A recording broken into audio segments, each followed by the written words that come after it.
이런 낡은 수첩이나 붙들고 있으니 20년째 과장인 겁니다. 오늘부로 당장 짐 싸세요. 40년 청춘을 바친 대가는 단 5분 만에 해고 통보였습니다. 하지만 최 과장이 떠나고 정확히 하루 뒤 회사는 지옥으로 변합니다. 최 과장 어디 갔어? 그 양반 없으면 우리 계약 다 파기야. 전무님, 200억 날아가게 생겼습니다. 이거 어떡합니까? 회사 돈 200억이 증발하고 나서야 깨달았습니다. 자신들이 버린 건 회사의 심장이었다는 사실을요. 하지만 후회하기엔 이미 200억의 재앙이 시작된 뒤였습니다. 이야기 시작 전에 구독과 좋아요를 눌러주시고 어디서 듣고 계신지 댓글로 남겨주시면 인사드리겠습니다. LK 로지스 사무실의 가장 구석진 자리. 거기에는 20년째 과장 명패를 달고 있는 최무식 과장의 책상이 있었습니다. 쿵쿵쿵. 최 과장은 돋보기 안경을 코끝에 걸친 채 산더미처럼 쌓인 서류에 도장을 찍고 있었습니다. 올해 58빈 최 과장은 이 회사에서만 평생을 보냈습니다. 38살에 과장을 달았을 때만 해도 세상을 다 얻은 것 같았는데 어느덧 20년이 흘렀습니다. 그 사이 그보다 늦게 들어온 대졸 출신 후배들은 팀장이 되고 부장이 되어 그를 앞질러 갔지만 최 과장은 늘 그 자리에 머물러 있었습니다. 최 과장님, 아직도 그 종이 서류 붙들고 계세요? 옆자리에서 들려온 이세영 대리의 목소리에는 은근한 무시가 섞여 있었습니다. 최 과장은 허허 웃으며 대답했습니다. 이 대리, 물류는 말이다. 이 종이 한 장에 적힌 숫자가 틀리면 배가 멈추고 돈이 날아가는 법이야. 내 눈으로 직접 확인해야 직성이 풀려서 그래. 최 과장은 고졸 출신이라는 이유로 진급에서 늘 제외되었습니다.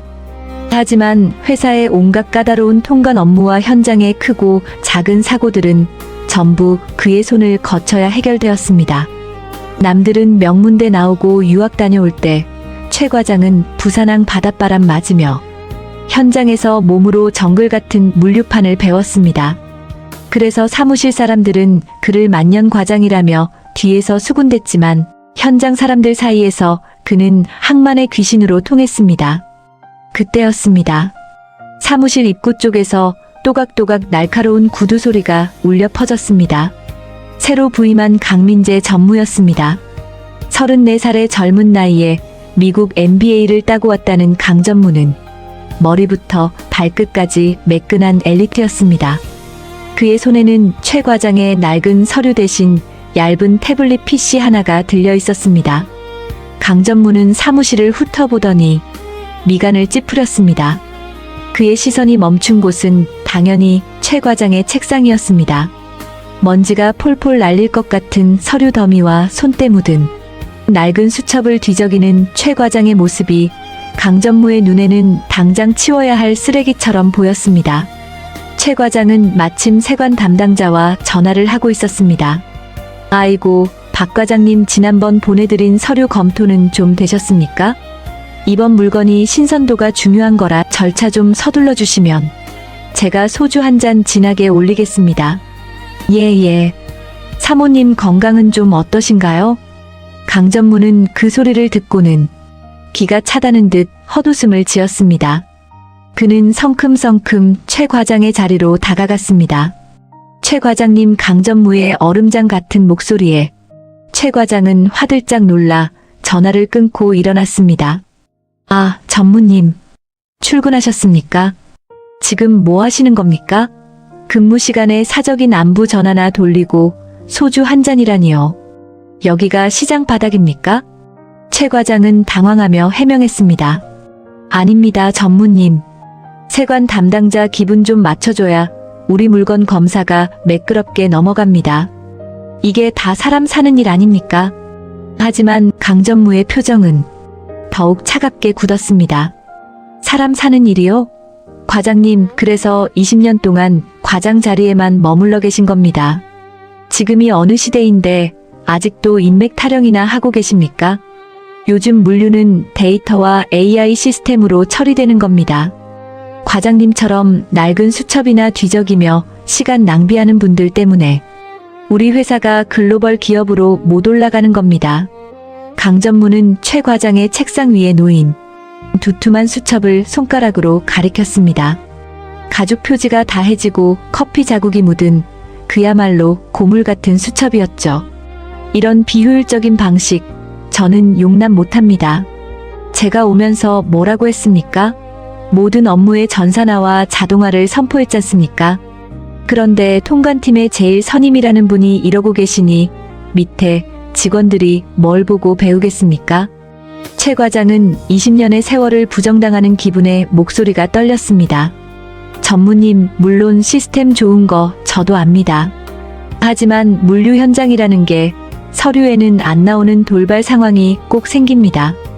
기계는 숫자만 알지 부두의 바람이나 사람 마음은 모르지 않습니까? 제가 40년 가까이 이 바닥에서 잔뼈가 굵으면서 배운 게 그겁니다. 그게 바로 과장님이 낡았다는 증거입니다. 강 전무가 목소리를 높였습니다. 사무실 안의 모든 직원이 숨을 죽이고 두 사람을 쳐다보았습니다.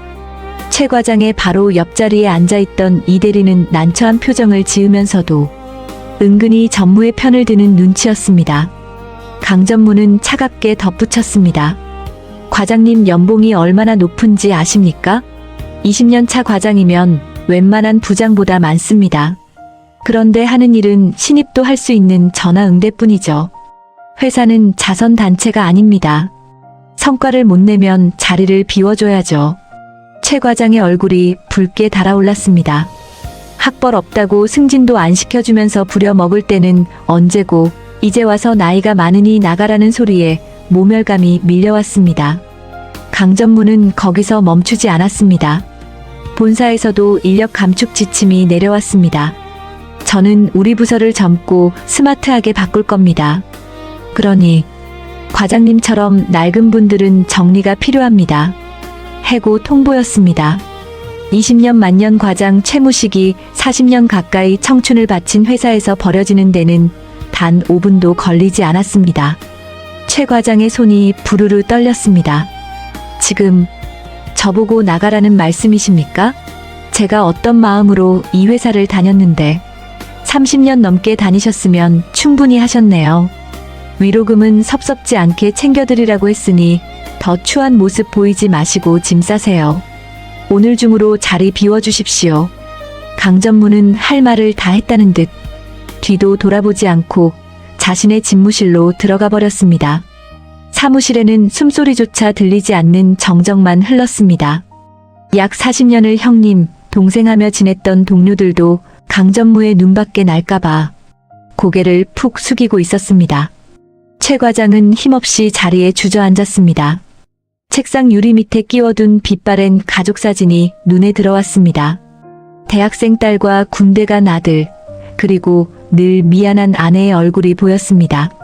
눈시울이 붉어졌지만 그는 입술을 꽉 깨물고 서랍을 열었습니다. 가져갈 짐은 별로 없었습니다.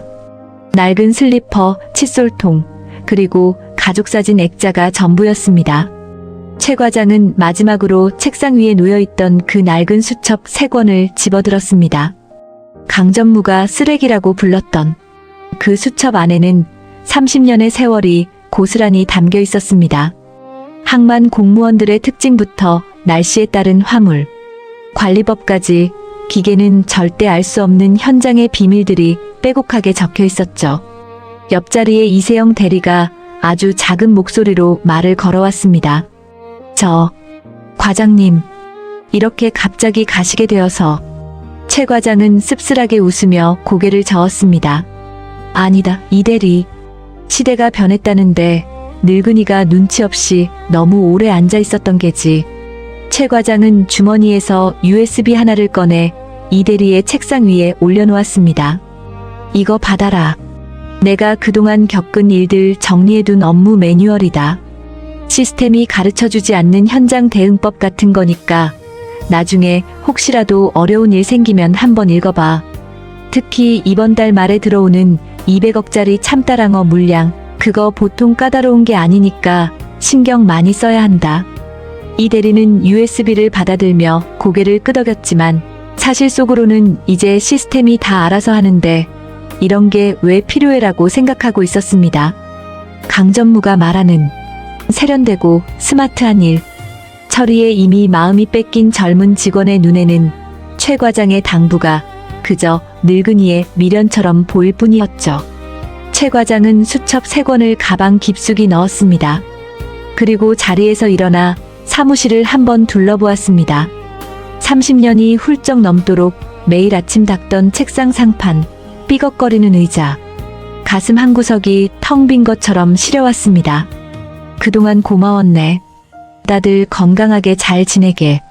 그는 마지막 인사를 건네고 종이 상자를 들고 사무실 문을 나섰습니다. 뒤에서 직원들이 웅성거리는 소리가 들렸지만 고개를 돌리지 않았습니다. 건물 밖으로 나오자 빗방울이 하나둘 떨어지기 시작했습니다. 최 과장은 하늘을 올려다보았습니다. 먹구름이 낮게 내려앉은 것이 예사롭지 않았습니다. 그는 오랜 경험으로 직감했습니다. 큰 폭풍이 오겠구나. 부두 쪽 배들이 고생 좀 하겠어. 회사를 그만둔 마당에도 현장 걱정부터 하는 자신이 처량하게 느껴졌습니다. 그 시각 전무실 창가에서 강민재 전무는 비를 맞으며 걸어가는 최 과장의 뒷모습을 내려다보고 있었습니다. 그는 손에 든 커피를 한 모금 마시며 차갑게 중얼거렸습니다. 이제야 물이 좀 맑아지겠군. 저런 고집불통 노인니가 없어야 회사가 시스템대로 돌아가지. 도구가 아무리 좋아도 쓰는 놈이 구식이면 망하는 법이야. 이제는 진짜 실력자들이 일할 시간이야. 강전무는 자신의 결정이 혁신이라고 확신했습니다. 그는 책상 위에 놓인 태블릿 PC를 켰습니다. 화면 속 숫자들이 초록색으로 빛나며 모든 물류 흐름이 정상임을 나타내고 있었습니다. 그는 그 숫자들이 영원히 자신을 배신하지 않을 것이라고 믿었습니다. 하지만 그는 몰랐습니다. 그가 방금 내쫓은 최 과장이 지난 약 40년간 그 화려한 시스템 뒤에서 터지는 수많은 변수와 사고를 온몸으로 막아내고 있던 거대한 방파제였다는 사실을 말입니다. 이제 그 방파제가 사라졌고 거대한 재앙의 파도가 LK 로지스를 향해 몰려오고 있다는 사실을 그는 꿈에도 생각지 못하고 있었습니다. 사무실로 돌아온 이 대리는 최 과장이 준 USB를 서랍 구석에 툭 던져 넣었습니다. 그리고 곧바로 강전무가 지시한 세련된 보고서를 작성하기 시작했습니다. 화면 속 숫자들이 반짝거렸습니다. 폭풍 전야의 고요함처럼 사무실은 평화롭기만 했습니다. 200억 원의 재앙이 이미 문턱까지 와 있다는 것을 그 누구도 알지 못한 채 말입니다. 다음 날 아침 LK 로지스 사무실은 절간처럼 고요했습니다. 매일 아침 8시면 어김없이 들려오던 쿵, 쿵, 쿵 하는 도장 찍는 소리가 사라졌기 때문입니다. 최무식 과장의 자리는 하룻밤 사이에 말끔하게 치워져 있었습니다. 산더미처럼 쌓여있던 누런 서류 뭉치도 여기저기 덕지덕지 붙어있던 메모지들도 온데간데 없었습니다. 텅 빈 책상 위에는 오직 차가운 모니터 2대만이 덩그러니 노여 주인을 잃은 채 꺼져 있었습니다. 이세영 대리는 평소보다 조금 일찍 출근해 그 빈자리를 바라보았습니다. 기분이 묘했습니다. 입사 때부터 3년 내내 옆자리에서 잔소리를 해대던 꼰대 과장님이 없으니 시원한 것 같기도 하고 한편으로는 어딘가 허전한 마음도 들었습니다. 최 과장은 아침마다 믹스커피를 타 마시며 이 대리 아침은 먹고 다니나? 하고 묻곤 했었습니다. 그 구수한 커피 냄새 대신 오늘은 사무실 공기청정기가 돌아가는 우웅 소리만 낮게 깔려 있었습니다. 그때 강민재 전무가 집무실에서 나왔습니다. 그는 최 과장의 빈 책상을 보더니 아주 만족스러운 표정으로 고개를 끄덕였습니다. 그래, 이제야 좀 사무실 같네. 그동안은 무슨 고물상인 줄 알았어. 강전무는 직원들을 향해 손뼉을 2번 짝짝 쳤습니다. 자, 다들 주목하세요. 오늘부터 우리 통관팀은 완전히 새로운 방식으로 일합니다. 어제부로 과거의 낡은 방식은 최 과장님과 함께 나갔습니다. 이제 우리는 100% 시스템으로만 움직입니다. 강전무는 대형 스크린을 켰습니다. 화면에는 복잡한 그래프와 지도, 그리고 수많은 숫자가 실시간으로 움직이고 있었습니다. 그가 야심차게 도입한 AI 스마트 물류 시스템이었습니다. 보세요. 지금 부산항에 들어오는 배가 몇 척인지, 컨테이너가 어디에 있는지, 세관통과 예상 시간이 얼마인지가 1초 단위로 업데이트됩니다. 굳이 전화통 붙잡고 사정할 필요가 없어요. 여기 이 화면에 초록색 불이 들어오면 통과, 빨간색 불이 들어오면 대기. 얼마나 간단하고 명확합니까? 직원들은 고개를 끄덕였습니다. 확실히 눈에 보이는 그래프와 숫자는 세련되어 보였습니다. 최 과장이 수첩을 뒤적이며 오늘은 김 계장 기분이 별로니까 내일 넣자라고 하던 주먹구구식 방식과는 차원이 달라 보였으니까요. 이세영 대리 강전무가 불렀습니다. 네, 전무님. 이 대리가 최 과장 업무를 이어받았지? 오늘 처리해야 할 건들이 얼마나 됩니까? 이세영 대리는 자신있게 모니터를 확인했습니다. 네, 오늘 오전에만 처리해야 할 수입 신고 건이 50건입니다. 평소 같으면 하루 종일 걸릴 양인데 시스템으로 돌리니까 벌써 30건은 승인 대기 중입니다. 강전무는 흡족한 미소를 지었습니다. 거봐요. 사람이 일일이 서류 검토하고 도장 찍을 때는 하루 종일 걸리던 게 AI가 하니까 순식간이잖아요. 이게 바로 혁신입니다. 그동안 우리가 인건비를 얼마나 낭비하고 있었는지 이제 아시겠죠? 이세영 대리도 덩달아 어깨가 으쓱해졌습니다. 사실 그녀는 그동안 최 과장의 방식이 답답했습니다. 최 과장은 서류 한 장을 넘길 때도 돋보기를 쓰고 꼼꼼히 읽어보고 의심스러운 게 있으면 꼭 현장에 전화를 걸어 확인했습니다. 과장님은 너무 겁이 많으셨어. 그냥 전산에 입력하면 끝나는 걸 굳이 왜 그렇게 확인을 하셨을까? 이세영 대리는 마우스를 딸깍거리며 생각했습니다. 화면 속의 처리 상태바가 쭉쭉 올라가는 걸 보니 10년 묵은 체증이 내려가는 기분이었습니다. 업무 속도는 확실히 빨랐습니다. 전화벨도 울리지 않았습니다. 예전에는 최 과장 자리로 하루에도 수십 통씩 전화가 걸려왔습니다. 화주들이 내 물건 언제 나오냐, 통관이 왜 늦어지냐며 따지는 전화들이었죠. 최 과장은 그럴 때마다 아이고 사장님 조금만 기다려 주이소. 제가 지금 세관이랑 이야기 중입니다라며 땀을 뻘뻘 흘리며 응대하곤 했습니다. 하지만 오늘은 조용했습니다. 시스템이 자동으로 고객들에게 예상 도착 시간 문자를 보내주었기 때문입니다. 이세영 대리는 생각했습니다. 진작 이렇게 했어야 해. 과장님 안 계시니까 세상이 이렇게 편하네. 점심시간이 다가올 무렵 이세영 대리는 책상 서랍을 열었습니다. 간식을 꺼내려던 그녀의 손에 딱딱한 물체가 잡혔습니다. 어제 최 과장이 주고 간 USB였습니다. 이거 받아라. 내가 그동안 겪은 일들 정리해둔 업무 매뉴얼이다.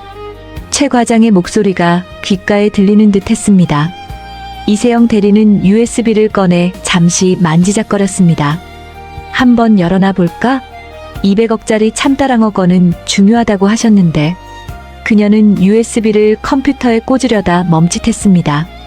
강전무의 말이 떠올랐기 때문입니다. 도구가 아무리 좋아도 쓰는 놈이 구식이면 망하는 법이야. 지금 이 최첨단 시스템이 돌아가는 상황에서 40년 전 방식이 적힌 매뉴얼을 본다는 게 왠지 뒤처지는 행동처럼 느껴졌습니다. 게다가 그 매뉴얼에는 뻔한 소리만 적혀 있을 게 분명했습니다. 김 계장은 믹스커피를 좋아한다거나 비 오는 날은 서류가 젖지 않게.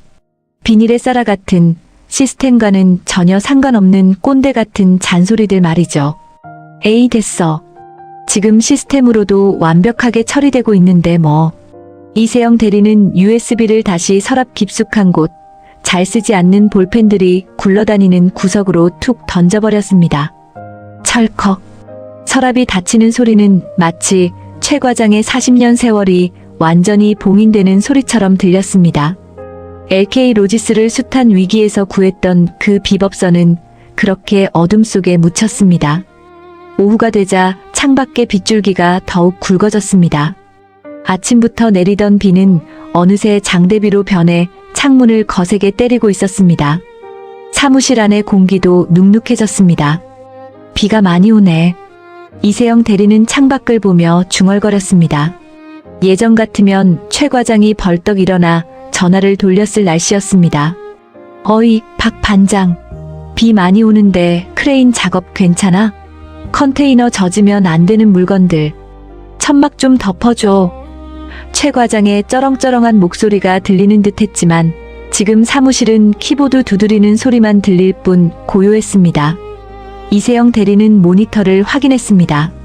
부산항 기상 상황 데이터에는 우천이라고 표시되어 있었지만 항만 운영 상태는 여전히 정상이라는 초록색 불이 들어와 있었습니다. 시스템이 정상이라니까 별 문제 없겠지. 그녀는 대수롭지 않게 넘겼습니다.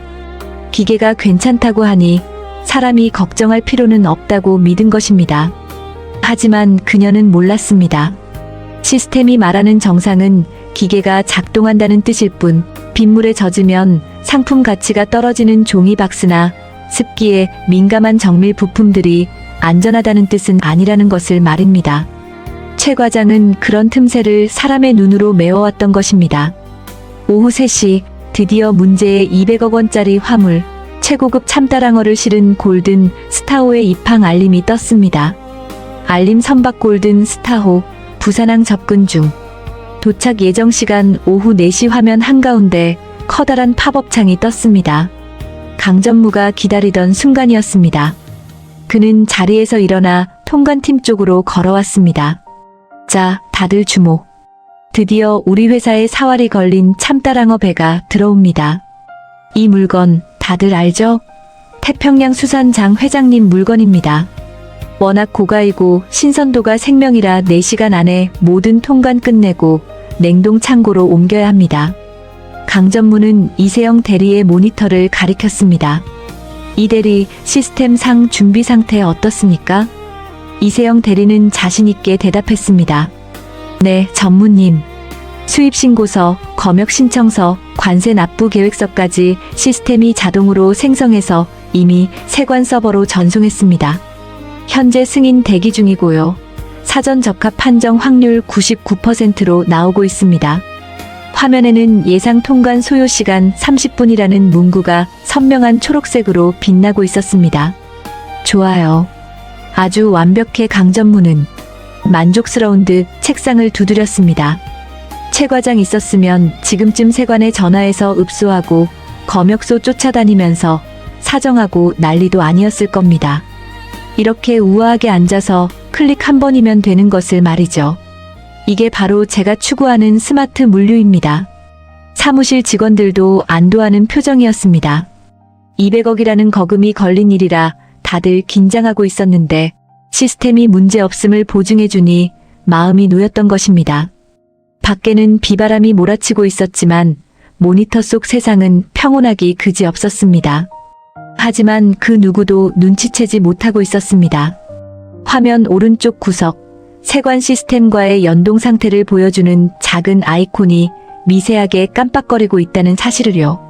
그리고 부산항 현장에서는 거센 파도 때문에 도선사배를 항구로 안내하는 사람과 배에 오르지 못해 입항이 지연되고 있다는 무전이 오가고 있었지만 사무실에 그 누구도 무전기를 켜놓지 않았다는 사실을 말입니다.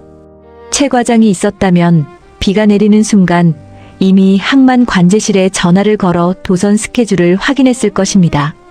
파도가 높으면 배가 접안하지 못할 것을 미리 알고 냉동 탑차 기사들을 대기시키거나 우회 방법을 찾았을 것입니다.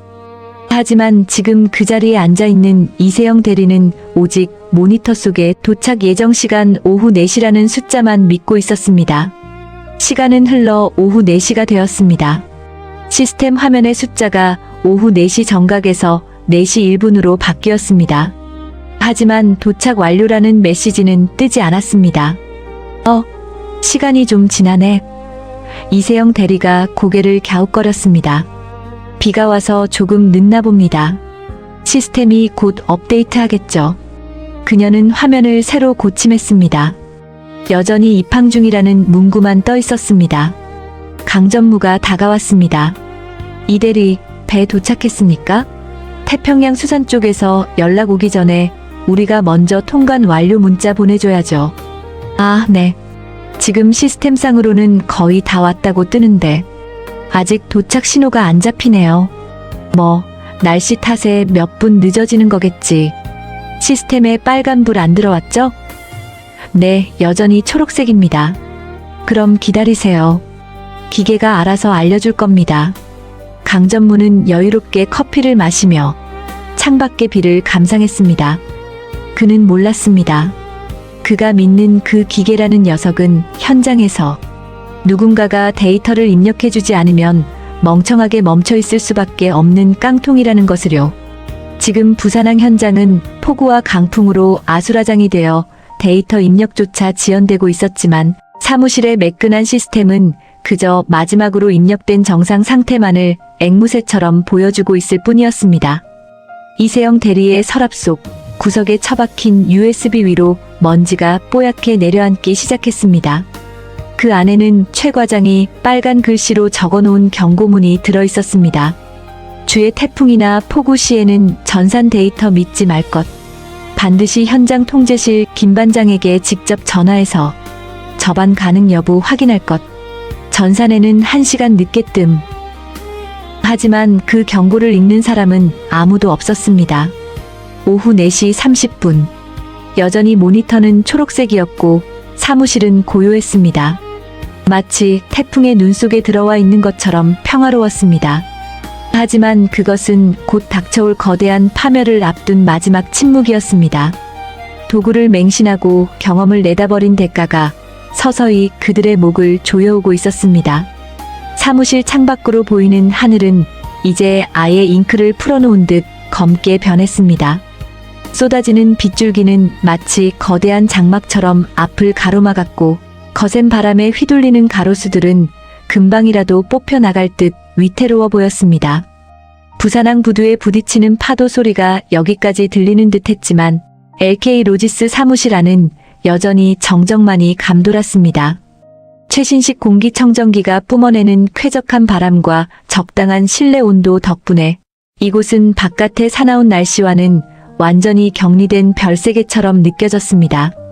강민재 전무는 자신의 집무실 안에서 고급 가죽 의자에 깊숙이 몸을 묻고 있었습니다. 그의 앞에는 200억 원어치의 참다랑어를 싣고 오는 골든 스타호의 실시간 위치가 떠있는 대형 모니터가 놓여 있었습니다. 강전무는 시계를 보았습니다. 오후 4시 40분. 원래 계획대로라면 배는 이미 접안을 마치고 크레인이 화물을 들어 올리고 있어야 할 시간이었습니다. 하지만 모니터 속의 배 모양 아이콘은 항구 입구 근처에서 멈춘 채 미세하게 떨리고만 있었습니다. 강전무는 미간을 살짝 찌푸렸습니다. 이대리, 잠깐 들어와 봐요. 비서실 전화를 통해 부르자 이세영 대리가 곧바로 서류 패드를 들고 뛰어들어왔습니다. 네, 전무님. 부르셨습니까? 골든 스타호 말이야. 왜 아직 접안 완료 신호가 안 뜨지? 시스템상으로는 입항 중이라고만 나오는데. 이세영 대리는 태블릿 PC를 빠르게 확인하며 대답했습니다. 아, 그게 기상 상황 때문에 도선사가 배에 오르는 게 조금 늦어지는 모양입니다. 하지만 시스템 예측으로는 10분 내로 접안 작업이 시작될 거라고 나옵니다. 보시다시피 시스템 상태는 여전히 초록색입니다. 특별한 오류 보고는 없습니다. 강전무는 그제야 안심이 되는지 의자 뒤로 몸을 기댔습니다. 그래요. 기계가 괜찮다는데 내가 너무 예민했나 보군. 그런데 장 회장님 쪽에서는 연락 없었습니까? 네, 태평양 수산 장 회장님 비서실에 확인해 본 결과 배가 도착했다는 시스템 알림을 이미 받으셨다고 합니다. 통관 절차가 시작되는 대로 보고해 달라고 하셨습니다. 강전무는 흐뭇한 미소를 지었습니다. 좋아요. 이게 바로 내가 원하던 거야. 고객이 물어보기 전에 시스템이 먼저 알려주는 것. 예전처럼 최 과장이 전화기 붙들고 배가 들어왔네, 안 들어왔네 하며 소리 지를 필요가 없단 말이지. 장 회장님도 이번 기회에 우리 회사가 얼마나 스마트해졌는지 확실히 느끼실 겁니다. 하지만 강전무와 이대리가 모르는 사실이 하나 있었습니다. 지금 부산항 현장에서는 시스템이 잡아내지 못하는 사투가 벌어지고 있었다는 것입니다. 도선사가 배에 오르지 못한 이유는 단순히 비가 와서가 아니었습니다. 갑작스러운 돌풍으로 파도가 5m를 넘나들면서 소형 도선선이 대형 화물선인 골든 스타호에 접근조차 하지 못하고 있었던 것입니다. 보통 이런 상황이 닥치면 현장 경험이 많은 통관인은 배의 선장이나 도선사, 협회에 직접 전화를 걸어 상황을 파악합니다. 배가 항구 밖에서 대기해야 할지 아니면 위험을 무릅쓰고 들어와야 할지를 현장의 목소리로 들어야 하기 때문입니다. 하지만 LK 로지스의 스마트 시스템은 현장 직원이 데이터를 입력해주기 전까지는 그저 마지막으로 계산된 예상 시간만을 반복해서 보여줄 뿐이었습니다.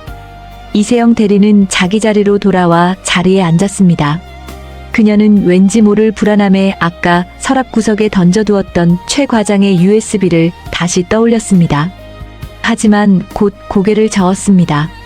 아니야, 시스템이 99% 확률로 정상이라고 하잖아. 기계가 틀릴 리가 없지. 과장님 방식은 이제 낡은 유물일 뿐이야.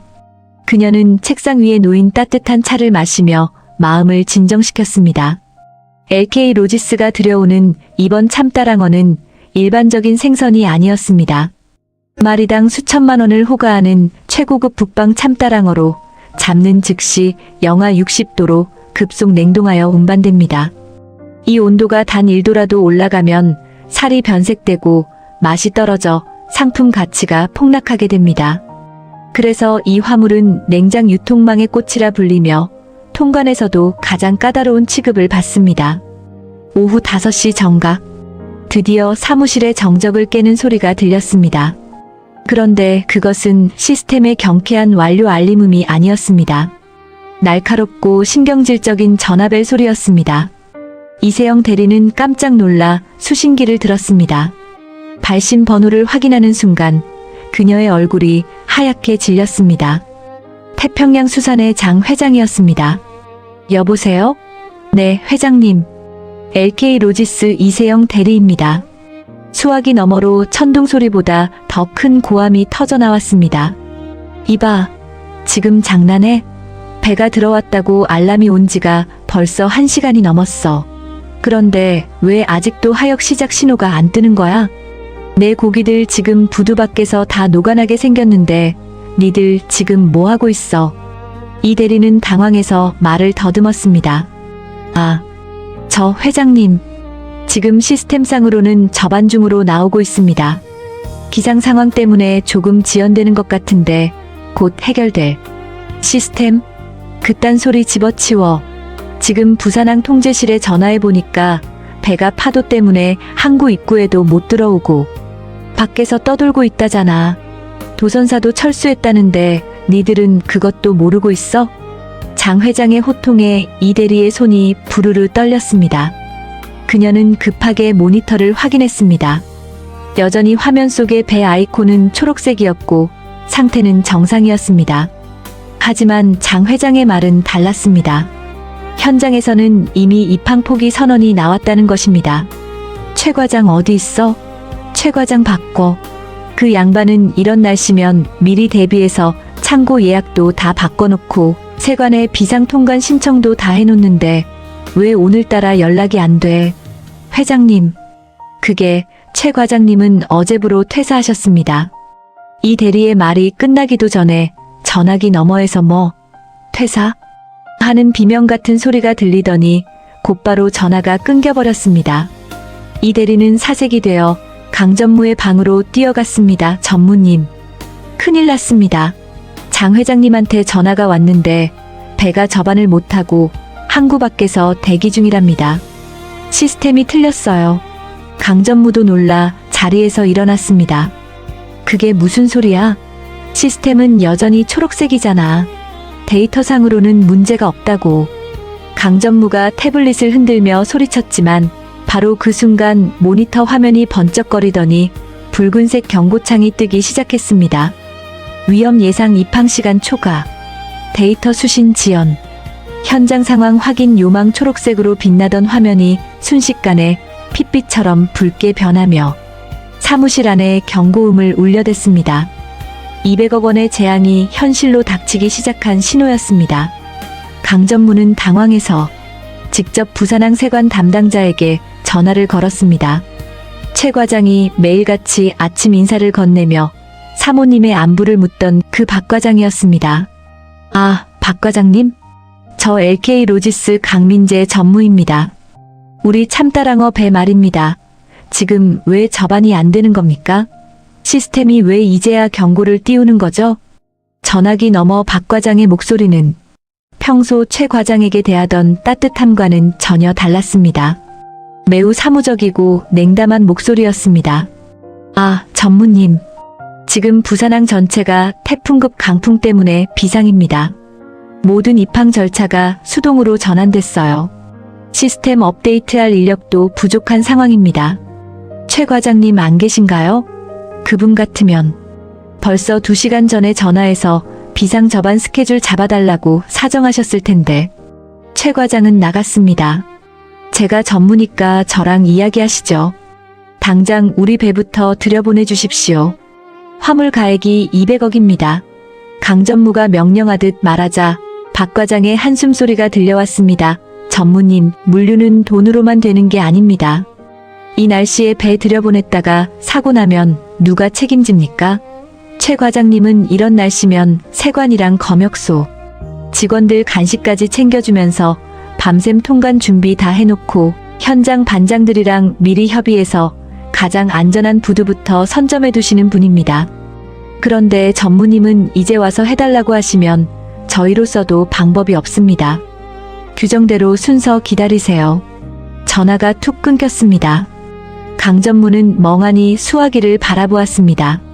평소 비효율적인 인맥질이라며 비하했던 최 과장의 그 사소한 통화들이 사실은 이런 극한 상황에서 회사의 물건을 가장 먼저 통과시켜주는 강력한 우선권이었다는 사실을 그는 이제야 깨닫기 시작했습니다. 그 시각 부산항 밖 검은 바다 위에서 골든 스타우는 거친 파도에 밀려 위태롭게 요동치고 있었습니다. 선장은 본사의 지시를 기다리고 있었지만 LK 로지스 본사에서는 그 누구도 선장에게 어떻게 대처해야 할지 명확한 답을 주지 못했습니다. 시스템 매뉴얼에는 천재지변시 대기라는 원론적인 문구만 적혀 있을 뿐이었습니다. 하지만 참따랑어의 온도는 야속하게도 조금씩 올라가고 있었습니다. 배의 냉동 설비는 파도 때문에 전력이 불안정해졌고 비상 발전기가 돌아가기 시작했습니다. 영하 60도를 유지해야 할 컨테이너 내부 온도가 서서히 영하 50도, 영하 45도로 치솟고 있었습니다. 이 온도 변화는 전산망에 실시간으로 전송되지 않았습니다. 현장의 통신 장비도 폭풍에 영향받고 있었기 때문입니다. 사무실의 직원들은 이제 모두 자리에서 일어나 붉게 변한 스크린만 바라보며 발을 동동 굴렀습니다. 강전무는 이 대리에게 소리쳤습니다. 이 대리, 뭐해? 당장 현장 대리점들 연락해서 배 어떻게든 들여보내라고 해. 돈은 얼마든지 줄 테니까. 이 대리는 울먹이며 대답했습니다. 전무님, 아까부터 연락하는데 아무도 전화를 안 받아요. 다들 현장에 나가 있어서 연결이 안 된다고 합니다. 최 과장님 핸드폰 번호라도 알아봐야 할까요? 강전무는 입술을 깨물었습니다. 어제 그렇게 모욕을 주며 내쫓은 사람에게 다시 전화를 건다는 것은 죽기보다 싫은 일이었습니다. 하지만 200억 원이 물거품이 될 위기 앞에서 그의 자존심은 서서히 무너져 내리고 있었습니다. 그때 사무실 문이 거칠게 열리며 장 회장의 비서가 들이닥쳤습니다. 전무님, 회장님께서 지금 LK 로지스와의 모든 계약을 재검토하라고 하셨습니다. 내일까지 물건 정상적으로 인도하지 못하면 손해배상 청구는 물론이고 업계에서 발도 못 붙이게 하겠다고 하십니다. 강전무의 눈앞이 캄캄해졌습니다. 창밖에는 여전히 비바람이 몰아치고 있었고 붉은색 경고등은 마치 그의 몰락을 예고하듯 쉴 새 없이 깜빡거렸습니다. 도구가 있으면 누구나 할 수 있다고 자만했던 젊은 엘리트들이 현장의 숨결을 무시한 대가를 혹독하게 치르기 시작한 순간이었습니다. 어둠이 짙게 깔린 사무실, 강전무는 떨리는 손으로 전화기를 들었습니다. 어제 그가 쓰레기통에나 던지라던 최 과장의 번호를 누르기 위해서였습니다. 하지만 신호음만 공허하게 울릴 뿐 최 과장은 전화를 받지 않았습니다. 이미 버려진 베테랑의 지혜는 그들에게 더 이상 허락되지 않는 성역이 되어버린 것이었습니다. 200억 원의 참치는 그렇게 차가운 바다 위에서 서서히 썩어갈 준비를 하고 있었습니다. LK 로지스 사무실은 이제 더 이상 최첨단 물류회사의 세련된 모습이 아니었습니다. 마치 전쟁터 한복판에 있는 야전 사령부처럼 아수라장이 되어가고 있었습니다. 벽면을 가득 채운 대형 스크린에서는 붉은색 경고등이 쉴 새 없이 깜빡거렸고 삐삐하는 날카로운 기계음이 사무실의 공기를 날카롭게 찢어놓고 있었습니다. 강민재 전무는 자신의 명품 넥타이를 거칠게 풀어 헤쳤습니다. 그의 이마에는 식은땀이 송골송골 맺혀 흘러내리고 있었습니다. 그는 책상을 주먹으로 쾅 내리치며 소리쳤습니다. 이세영 대리, 이게 도대체 어떻게 된 일이야? 시스템이 왜 먹통인 거야? 분명히 아까는 도착 예정 시간이 4시라고 했잖아. 지금 5시가 넘었는데 왜 배가 항구 밖에서 뱅뱅 돌고만 있는 거냐고. 이세영 대리는 울상이 되어 모니터와 전화기를 번갈아 쳐다보고 있었습니다. 그녀의 손가락은 키보드 위에서 춤을 추듯 바쁘게 움직였지만 화면 속의 숫자는 요지부동이었습니다. 전무님, 그게 시스템 오류가 아닙니다. 지금 부산 앞바다 파도가 5m가 넘어서 도선사가 배에 오르지 못하고 철수했다고 합니다. 그래서 골든 스타호 선장이 독단적으로 입항을 포기하고 외항에서 대기하겠다고 결정한 겁니다. 시스템은 선장의 결정을 뒤늦게 반영한 것뿐입니다. 강전무는 기가 차다는 듯 헛웃음을 지었습니다. 선장이 독단적으로, 아니, 우리 화물이 200억이야. 200억짜리 참다랑어가 실려 있는데 감히 허락도 없이 대기를 해. 당장 선장 연결해. 이세영 대리가 급하게 위성 전화로 선장실을 호출했습니다. 하지만 스피커폰 너머로 들려오는 소리는 거친 파도 소리와 지직거리는 잡음뿐이었습니다. 치직. 여기는 골든 스타호흡. 파도가 너무 높다. 치직. 이대로는 접안 불가. 안전이 최우선이다. 치직. 통신 상태마저 엉망이었습니다. 강전무가 전화기를 낚아채듯 빼앗아 고래고래 소리를 질렀습니다. 이봐요, 선장님. 나 LK 로지스 강민재 전무요. 안전이고 뭐고 지금 당장 배 머리 돌려서 들어오세요. 내 말 안 들려요? 그 참치 녹으면 당신이 책임질 거야? 당장 들어오란 말이야. 하지만 돌아오는 대답은 냉정했습니다. 전무님, 여기는 현장입니다. 모니터 보고 지시하지 마십시오. 지금 물 위에서 들어가다가는 배가 방파제에 들이받습니다. 그럼 참치고 뭐고 다 끝장입니다. 우리는 안전해질 때까지 대기합니다. 이상. 뚝. 전화가 끊겼습니다. 강전무는 허공에 대고 삿대질을 해댔지만 소용없는 일이었습니다. 그때였습니다. 이세영 대리가 비명을 지르듯 외쳤습니다. 전무님, 큰일 났습니다. 냉동 컨테이너 온도가 올라가고 있습니다. 강전무가 황급히 모니터를 확인했습니다. 초록색이었던 온도 그래프가 노란색을 지나 주황색으로 변해가고 있었습니다. 영하 60도를 유지해야 할 컨테이너 내부 온도가 영하 55도, 영하 50도로 서서히 치솟고 있었습니다. 배가 심하게 흔들리면서 전력 공급 장치에 문제가 생긴 것이 분명했습니다. 이런 젠장. 비상 발전기 돌리라고 해. 선장님 말로는 이미 비상 발전기 가동 중인데 파도가 너무 세서 전압이 불안정하다고 합니다. 이대로 가면 2시간 안에 영하 40도 밑으로 떨어질 수도 있습니다. 영하 40도라니. 그건 참다랑어에게는 사망 선고나 다름없었습니다. 횟감으로 써야 할 최고급 참치가 흐물흐물한 통조림용 생선으로 변해버리는 온도였습니다. 강전무는 다급하게 컴퓨터 앞에 앉았습니다. 그래, 세관. 세관에 연락해서 긴급 입항 허가를 받으면 돼. 관제실에서 예인선을 보내서라도 끌고 들어오게 하면 되잖아. 내가 직접 처리하겠어. 그는 시스템에 접속해 긴급 입항 신청 메뉴를 찾았습니다. 하지만 아무리 찾아도 그런 버튼은 보이지 않았습니다. 시스템 매뉴얼에는 천재지변 시 자동 대기라는 문구만 있을 뿐 사람이 개입해서 강제로 입항시키는 기능은 애초에 설계되어 있지 않았습니다. 강전무는 결국 수화기를 들었습니다. 부산항 관제실 직통 번호를 눌렀습니다. 신호가 한참이나 가고 나서야 겨우 연결되었습니다. 여보세요. 부산항 관제실입니다. 아, 수고하십니다. 저 LK 로지스 강민재 전무입니다. 지금 밖에 대기 중인 골든 스타호 말입니다. 우리 화물이 급해서 그러는데 예인선 좀 보내주십시오.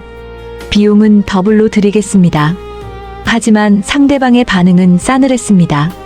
전무님? 처음 듣는 분이신데. 그리고 지금 태풍주의보 내려진 거 모르십니까? 예인선들도 다 피항했습니다. 돈을 트럭으로 줘도 못 나갑니다. 순서 기다리세요. 아니, 우리 화물이 200억이라니까요. 이게 썩으면 국가적인 손실 아닙니까? 여보세요. 지금 밖에 대기 중인 배가 10척이 넘습니다. 다들 사정 급한 건 마찬가지예요. 그리고 LK 로지스면 보통 최무식 과장님이 연락 주시는데 오늘은 왜 전무님이 직접 하십니까? 최무식. 또 그 이름이었습니다. 강전무는 입술을 깨물었습니다. 최 과장은 그만뒀습니다. 이제 제가 책임자입니다. 그러니까 제 말대로 처리해 주세요. 관제실 직원의 목소리에 비웃음이 섞였습니다. 아, 그러세요? 그런데 전무님은 현장을 잘 모르시나 본데 최 과장님 계실 때는 이런 날씨 예보 있으면 미리 어제 밤에 배를 안쪽 내항으로 옮겨달라고 부탁하셨습니다. 그래서 어제 막차 타고 들어온 배들은 지금 안전하게 하역 중이고요. 미리 준비도 안 해놓고 이제 와서 떼쓰시면 곤란합니다. 강전무는 망치로 머리를 한 대 얻어맞은 기분이었습니다. 최 과장이 낡은 수첩을 보며 전화기를 붙들고 있었던 게 단순히 노가리를 까는 게 아니었습니다. 그는 날씨와 배의 일정을 미리 계산해서 시스템이 예측하지 못한 위험을 사람의 부탁으로 미리 막고 있었던 것입니다. 전화가 끊어지고 강전무는 멍하니 수화기를 들고 있었습니다. 사무실 안은 여전히 붉은 경고등으로 번쩍거렸습니다. 전무님, 이제 어떡하죠? 온도가 영하 45도까지 올라갔습니다. 이세영 대리의 목소리가 떨리고 있었습니다. 그녀의 눈가에는 이미 눈물이 고여 있었습니다. 3년 동안 일하면서 이런 비상 상황은 처음이었습니다. 예전에는 문제가 생기기도 전에 최 과장이 어이, 이 대리, 저기 온도계 좀 이상하다. 미리 점검해라. 하고 지시를 내렸기에 그녀는 자신이 일을 잘해서 사고가 안 나는 줄 알았던 것입니다. 강전무는 다시 세관 검역소에 전화를 걸었습니다. 이번에는 어떻게든 사정을 해볼 요량이었습니다. 검역소죠? 저 LK 로지스입니다. 우리 배가 지금 못 들어오고 있는데 혹시 간이 통관이라도 먼저 승인해 주시면 안 되겠습니까? 서류는 시스템으로 다 보냈습니다. 서류요? 시스템에 들어온 건 봤는데요. 지금 전산망이 폭주해서 순차적으로 보고 있습니다. 대기번호 150번이니까 내일 아침쯤 확인되겠네요. 아니, 200억짜리라니까요. 좀 먼저 봐주시면 안 됩니까? 규정상 안 됩니다. 그리고 예전에는 최 과장님이 미리 오셔서 서류 챙겨주시고 샘플도 미리 갖다 놓으셔서 저희가 야근해서라도 받으렸는데 지금은 샘플도 없고 아무것도 없잖아요. 맨입으로 그것도 전화로 새치기해달라고 하시면 곤란하죠. 전화는 매정하게 끊겼습니다. 강전무는 그제야 뼈저리게 느꼈습니다. 자신이 그토록 자랑하던 스마트 시스템이라는 게 사실은 현장의 수많은 사람, 관제사, 도선사, 세관원, 검역관들의 협조 없이는 아무것도 할 수 없는 껍데기에 불과하다는 것을 말입니다. 그리고 그 사람들을 움직이던 윤활유가 바로 최무식 과장이었다는 사실을 말입니다. 오후 5시 30분. 이제 골든 스타호의 냉동 컨테이너 온도는 영하 40도 선을 위협하고 있었습니다. 이세영 대리는 이제 울음을 터뜨렸습니다. 전무님, 이대로 가면 진짜 다 망해요. 장 회장님이 알면 우리 다 죽습니다. 강전무도 손이 떨려왔습니다. 200억 원. 회사의 1년치 영업이익이 하룻밤 사이에 날아가게 생겼습니다. 이 책임을 지게 된다면 그는 해고는 물론이고 업계에서 영원히 매장당할 것입니다. 그는 자존심이고 뭐고 다 버려야 한다는 것을 깨달았습니다. 눈앞에 있는 10억짜리 슈퍼컴퓨터도 자신의 MBA 졸업장도 지금 이 순간에는 아무런 쓸모가 없었습니다. 필요한 건 오직 하나, 뱃사람들의 언어를 알고 세관원들의 마음을 움직일 줄 아는 사람이었습니다. 강전무는 떨리는 손으로 자신의 스마트폰을 꺼냈습니다. 연락처 목록을 스크롤했습니다. 어제 저녁 그가 다시는 내 눈앞에 띄지 마시오라며 모욕을 주고 내쫓았던 그 이름, 최무식 과장의 번호가 눈에 들어왔습니다. 엄지손가락이 통화 버튼 위에서 망설였습니다. 누르는 순간 자신의 패배를 인정하는 꼴이었습니다. 하지만 모니터에서 울리는 삐삐 경고음이 그의 귀를 찢을 듯이 울려댔습니다. 제기랄. 강전무는 욕설을 내뱉으며 통화 버튼을 눌렀습니다. 신호음이 길게 이어졌습니다. 뚜. 평소 같으면 벨이 2번 울리기도 전에 예, 전무님 하고 받았을 최 과장이었습니다. 하지만 신호음은 10번이 넘도록 계속되었습니다. 강전무의 심장은 타들어가고 있었습니다. 제발 받아라. 제발. 내가 잘못했다. 시키는 대로 다 할 테니까 제발 전화 좀 받아라. 강전무는 속으로 빌고 또 빌었습니다. 하지만 야속하게도 전화기는 묵묵부답이었습니다. 결국 고객님이 전화를 받지 않아 하는 안내 멘트로 넘어갔습니다. 강전무는 전화기를 책상에 던져버리고 머리를 감싸쥐었습니다. 아니야, 이럴 리가 없어. 분명히 방법이 있을 거야. 시스템 매뉴얼 어딨어? 매뉴얼 가져와. 그는 이성을 잃고 소리쳤습니다. 이세영 대리는 겁에 질려 책상 서랍을 뒤졌습니다. 그러다 그녀의 손끝에 차가운 금속이 닿았습니다. 어제 최 과장이 주고 간 그리고 자신이 구석에 처박아 두었던 그 USB였습니다. 이세영 대리는 떨리는 손으로 USB를 집어들었습니다. 전무님, 이거 최 과장님이 주고 가신 건데. 강전무가 미친 사람처럼 달려들어 USB를 낚아챘습니다. 이게 뭐야? 여기에 뭐라도 있어? 업무 매뉴얼이라고 하셨습니다. 비상시 대응법이 있다고. 강전무는 허둥지둥 USB를 컴퓨터에 꽂았습니다. 폴더를 열자 수백 개의 파일이 쏟아져 나왔습니다. 그 중에서 비상상황 태풍 및 입항 지연 시 대처법이라는 파일이 눈에 들어왔습니다. 강전무는 마른 침을 삼키며 파일을 클릭했습니다. 화면에 뜬 것은 복잡한 코드가 아니었습니다. 투박한 글씨체로 스캔된 최 과장의 자필 메모였습니다. 태풍이 오면 전사는 먹통이 된다.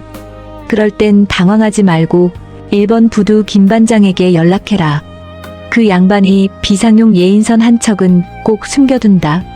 김 반장 번호는 010-1234-5678. 난 그냥 부탁하면 안 되고 막걸리 2말 사들고 간다고 해야 움직인다. 강전무는 멍하니 모니터를 바라보았습니다. 막걸리 2말. 10억짜리 시스템에도 없는 해답이 이 낡은 메모 한 장에 적혀 있었습니다. 하지만 그 번호로 전화를 걸어 막걸리 사가겠다고 말할 수 있는 배짱과 유대감이 과연 강전무에게 있을까요?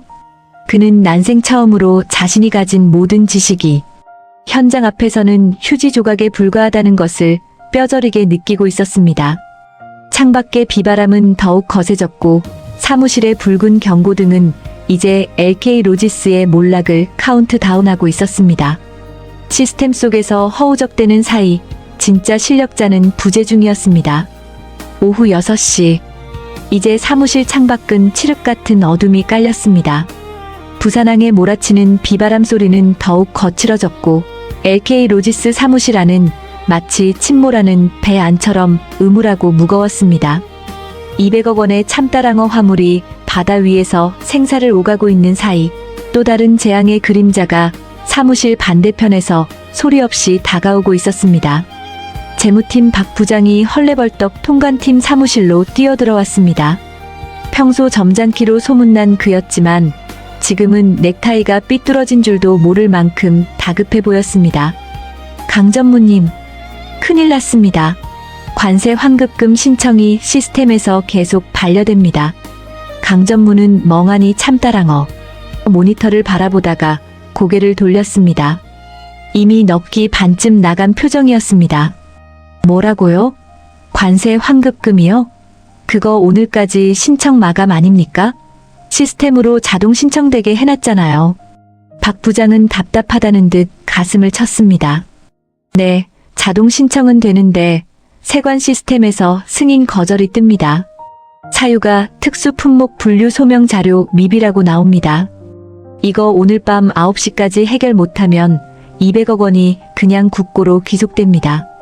회사가 1년 동안 뼈 빠지게 일해서 번 돈이 다 날아간다고요. 200억 원. 참다랑어 값에 이어 또다시 200억이었습니다. 강 전무는 정신이 번쩍 들었습니다. 아니, 그게 무슨 소리입니까? 우리가 수입하는 원자재는 당연히 환급 대상이잖아요. 지난 10년 동안 한 번도 문제 없었는데 왜 하필 오늘입니까? 저도 모르겠습니다.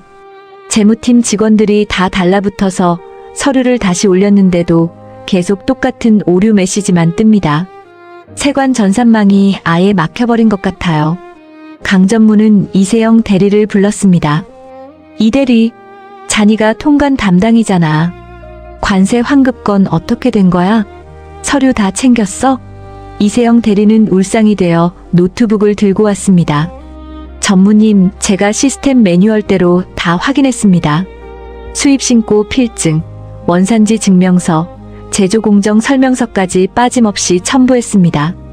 그런데 세관 쪽에서 자꾸 과거 20년치 특례 적용 근거를 내놓으라고 합니다.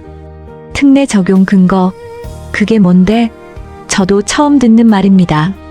우리 회사가 수입하는 특수합금 원료가 관세율 표상으로는 기타 화학제품으로 분류되는데 실제로는 반도체 소재로 인정받아서 관세를 면제받고 있었거든요.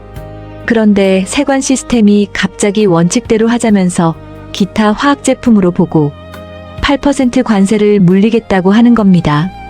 강 전무는 머리가 지끈거렸습니다. 아니, 20년 동안 면제받았으면 당연히 이번에도 면제해줘야지. 갑자기 왜 딴지를 꺼는 거야? 박 부장이 끼어들었습니다. 그게 알아보니까 이거는 최무식 과장님이 20년 전부터 세관 심사과랑 직접 협의해서 비공식적으로 특례 인정을 받아온 거랍니다. 전산상에는 면제라는 결과값만 있고 왜 면제되었는지에 대한 구체적인 소명 자료가 없답니다. 매년 최 과장님이 직접 세관에 가서 설명하고 도장 받아오셨던 거죠. 또 최무식 과장이었습니다.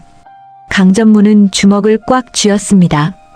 회사의 모든 업무가 그 늙은 과장 한 사람에게 매달려 있었다니 기가 찰 노릇이었습니다. 그럼 지금이라도 가서 설명하면 되잖아. 우리가 반도체 소재로 쓴다는 증거 가져가서 보여주면 될 거 아니야.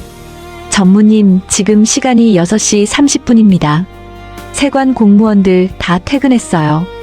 게다가 오늘 담당자가 하필이면 깐깐하기로 소문난 원칙주의자 김 사무관이랍니다.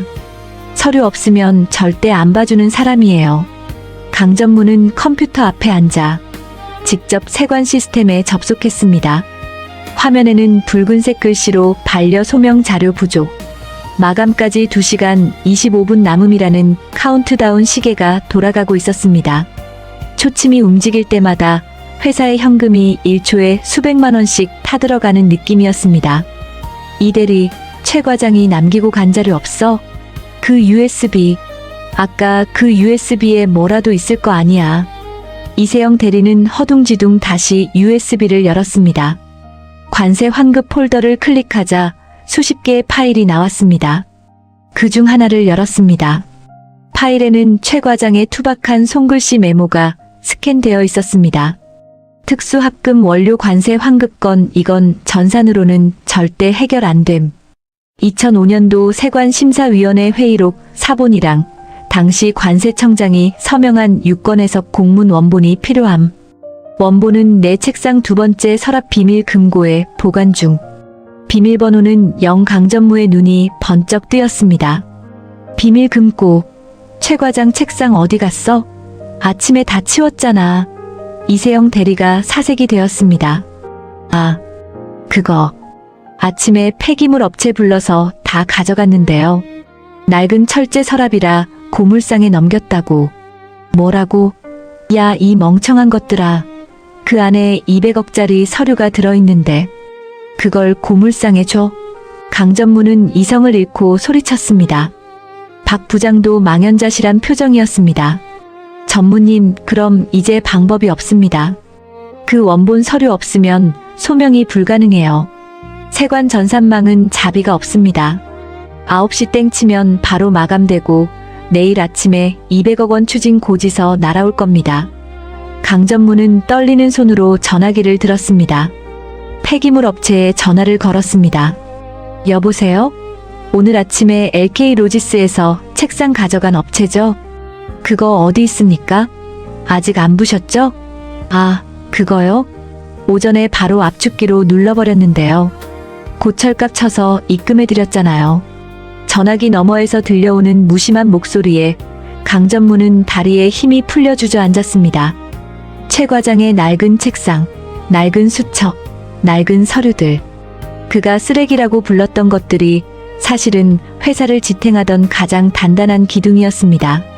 그 기둥을 제 손으로 뽑아버리고 불태워버린 것입니다. 시계는 이제 7시를 가리키고 있었습니다. 남은 시간은 2시간. 강전무는 마지막 지푸라기라도 잡는 심정으로 다시 최 과장에게 전화를 걸었습니다. 이번에는 제발 받아주기를 간절히 기도했습니다. 신호음이 길게 이어졌습니다. 뚝, 뚝, 뚝. 이번에도 받지 않았습니다. 강전무는 문자 메시지를 보냈습니다. 최 과장님, 제발 전화 좀 받아주십시오. 관세 환급건 때문에 그렇습니다. 원본 서류가 없어졌어요. 도와주시면 원하는 거 다 들어드리겠습니다. 제발요. 1분, 5분, 10분이 지났지만 답장은 없었습니다. 강전무는 머리를 감싸 쥐고 괴로워했습니다. 그때 재무팀 박 부장이 조심스럽게 말을 꺼냈습니다.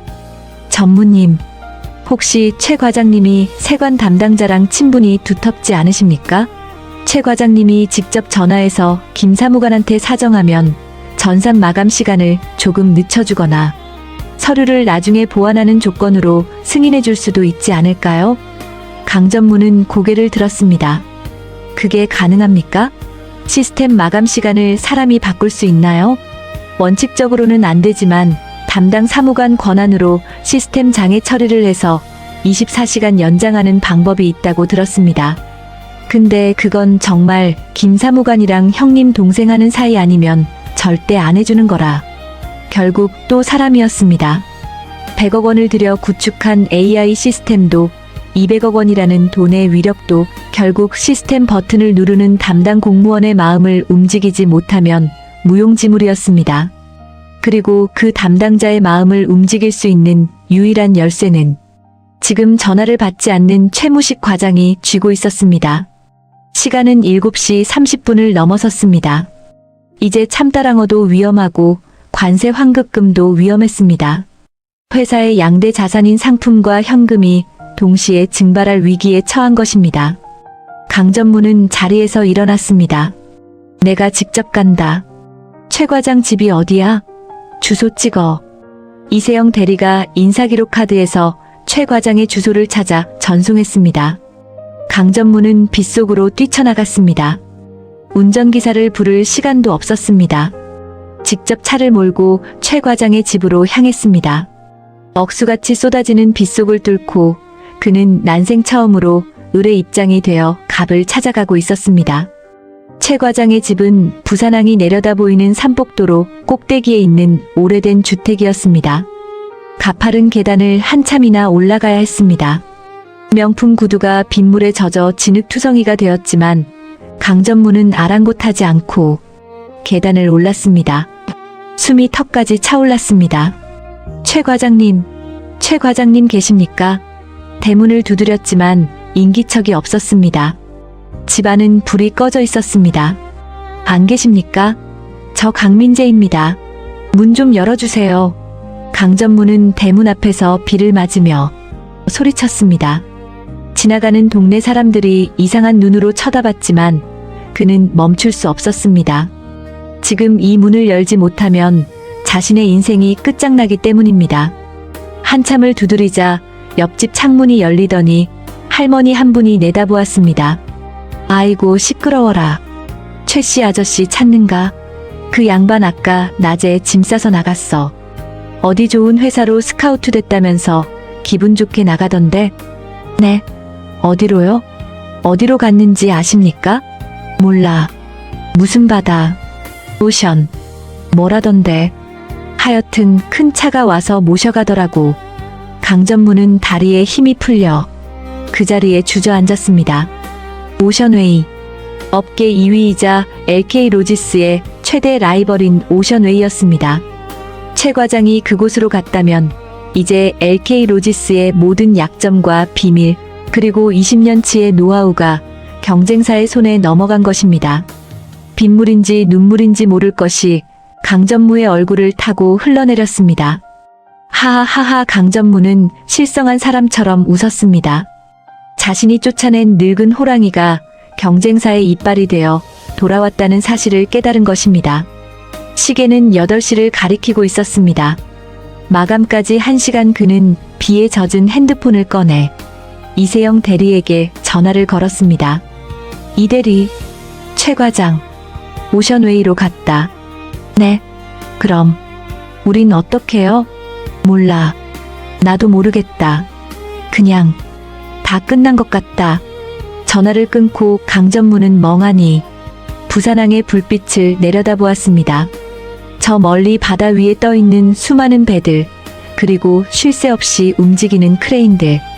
저 거대한 시스템을 움직이는 것은 결국 전기 신호가 아니라 그 사이를 연결하는 사람들의 땀과 신뢰였다는 것을 너무 늦게 알았습니다.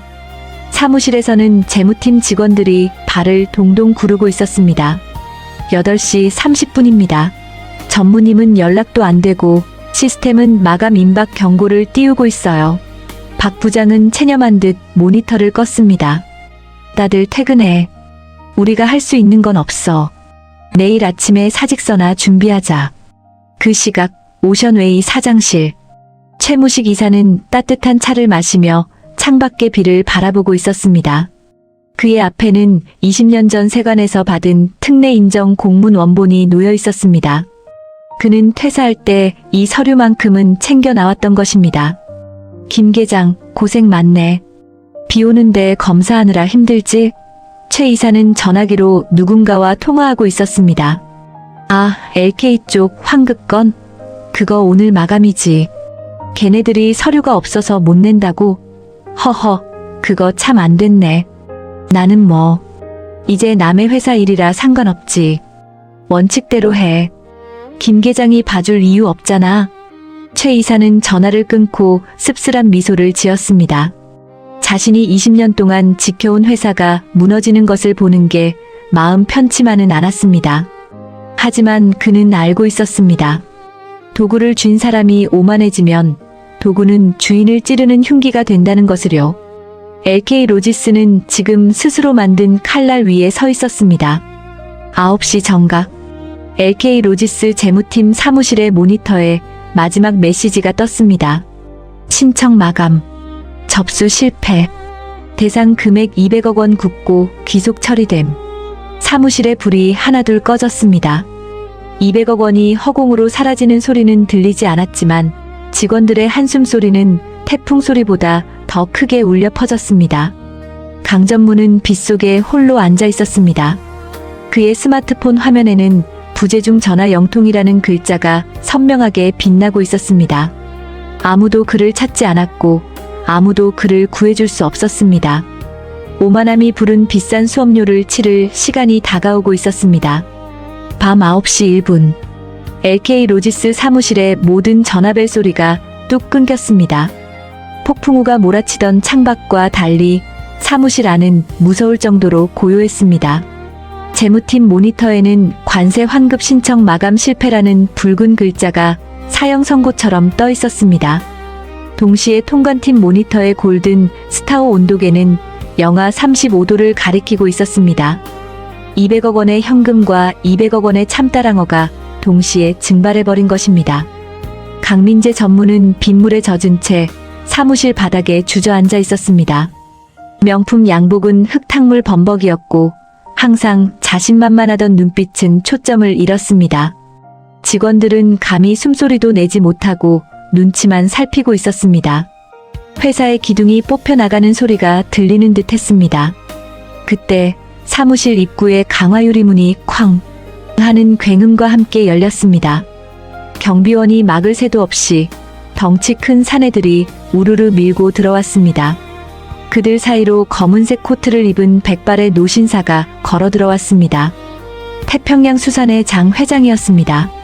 산전수전 다 겪으며 맨손으로 수산업계에 거물이 된 그는 존재감만으로도 사무실 공기를 압도했습니다. 장 회장은 젖은 우산을 바닥에 내던지며 강전무를 노려보았습니다. 강민재 전무가 누구야? 그의 목소리는 낮았지만 사무실 구석구석을 울리는 힘이 있었습니다. 강전무는 비틀거리며 일어났습니다. 저, 회장님, 제가 강민재입니다. 오셨습니까? 오셨습니까? 지금 그 소리가 나와. 장 회장은 성큼성큼 다가가 강전무의 멱살을 잡지는 않았지만 그보다 더 무서운 눈빛으로 쏘아붙였습니다. 내 물건 200억, 그리고 자네들이 날린 관세 200억. 합의 400억이라지. 자네 살면서 400억이라는 돈 구경이나 해봤나? 강전무는 입술이 파르르 떨려 아무 말도 하지 못했습니다. 변명이라도 해봐. 왜 내 참치가 부두도 못 밟고 바다 위에서 썩어야 했는지. 자니가 자랑하던 그 똑똑한 시스템은 뭐 하고 있었나? 강전무는 기어들어가는 목소리로 대답했습니다. 회장님, 그게 기상 악화라는 천재지변 때문에 시스템이 예측할 수 없는 범위라. 천재지변? 장 회장이 코웃음을 쳤습니다. 이봐, 젊은 양반. 바다에서는 매일이 천재지변이야. 파도가 언제는 예고하고 치던가. 그래서 내가 LK 로지스랑 거래한 거야. 기계는 몰라도 사람은 알거든. 최무식 과장 말이야. 그 양반은 태풍이 온다고 하면 이틀 전부터 내한테 전화해서 회장님, 이번 배는 위험하니 부산 말고 포항으로 돌리시죠 하고 대안을 줬어. 그게 진짜 시스템이야. 장 회장은 사무실을 휘둘러보며 소리쳤습니다. 최 과장 어디 갔어? 내가 아까 전화하니까 없는 번호라고 뜨던데 그 양반 어디 갔냐고. 이세영 대리가 떨면서 나섰습니다. 최 과장님은 어제부로 퇴사하셨습니다. 강전무님 지시로. 장 회장의 눈썹이 꿈틀했습니다. 그는 다시 강전무를 쳐다보았습니다. 퇴사? 자니가 잘났나? 그게 회사의 효율화를 위해서 낡은 인력을 정리하고 스마트한 조직으로. 스마트? 사람을 내쫓고 껍데기만 남긴 게 스마트한 거야? 장 회장은 품에서 스마트폰을 꺼내 무언가를 확인하더니 강전무의 얼굴 앞에 들이밀었습니다. 이거 봐. 10분 전에 들어온 문자야. 경쟁사 오션웨이에서 보낸 거지. 강전무는 떨리는 눈으로 화면을 보았습니다. 오션웨이 대표 명의로 온 메시지였습니다. 장 회장님, 골든 스타호 화물 폐기 걱정 마십시오. 저희가 보험 처리 도와드리고 다음 주 들어오는 물량은 최무식 이사가 직접 전담해서 최우선으로 통관시키겠습니다. 믿고 맡겨주십시오. 최무식 이사. 그 5글자가 강전무의 눈에 박혔습니다. 장 회장은 혀를 찼습니다. 오션웨이 사장은 여우야. 자니가 버린 보석을 냉큼 주워다가 임원 명패까지 달아줬어. 최 과장이 거기 갔다며? 그럼 나도 거기로 간다. 내 물건은 최 과장이 있는 곳으로만 움직이니까. 장 회장은 뒤에 서 있던 비서에게 손짓했습니다. 김 비서, 지금 당장 LK 로지스랑 맺은 모든 계약 파기해. 위약금? 우리가 청구할 손해배상금에서 까라고 해. 그리고 법무팀 불러서 이 친구들한테 400억 손실에 대한 배상 청구 소송 준비하라고 하고, 네, 알겠습니다, 회장님. 회장님, 한 번만 봐주십시오. 제가 책임지고 복구하겠습니다. 시스템 업그레이드하고. 강전무가 다급하게 장 회장의 옷자락을 잡으려 했지만 장 회장은 매몰차게 뿌리쳤습니다. 시스템 타령 그만해. 도구는 죄가 없어. 그걸 쓰는 놈이 멍청했을 뿐이지. 자네는 경영을 책으로만 배웠나 본데 비즈니스의 본질은 신뢰야. 자네는 어제 그 신뢰를 해고한 거고. 장 회장은 미련 없이 뒤돌아 나갔습니다. 쾅 닫힌 문 너머로 멀어지는 발소리가 LK 로지스의 종말을 고하는 장송곡처럼 들렸습니다. 강전무는 바닥에 주저앉아 멍하니 천장만 바라보았습니다. 붉은색 경고등은 이제 멈추지 않고 계속해서 울려대고 있었지만 그걸 끌 사람은 아무도 없었습니다. 부산항이 한눈에 내려다 보이는 오션웨이 본사 15층. 이곳의 분위기는 지옥 같은 LK 로지스와 정반대였습니다.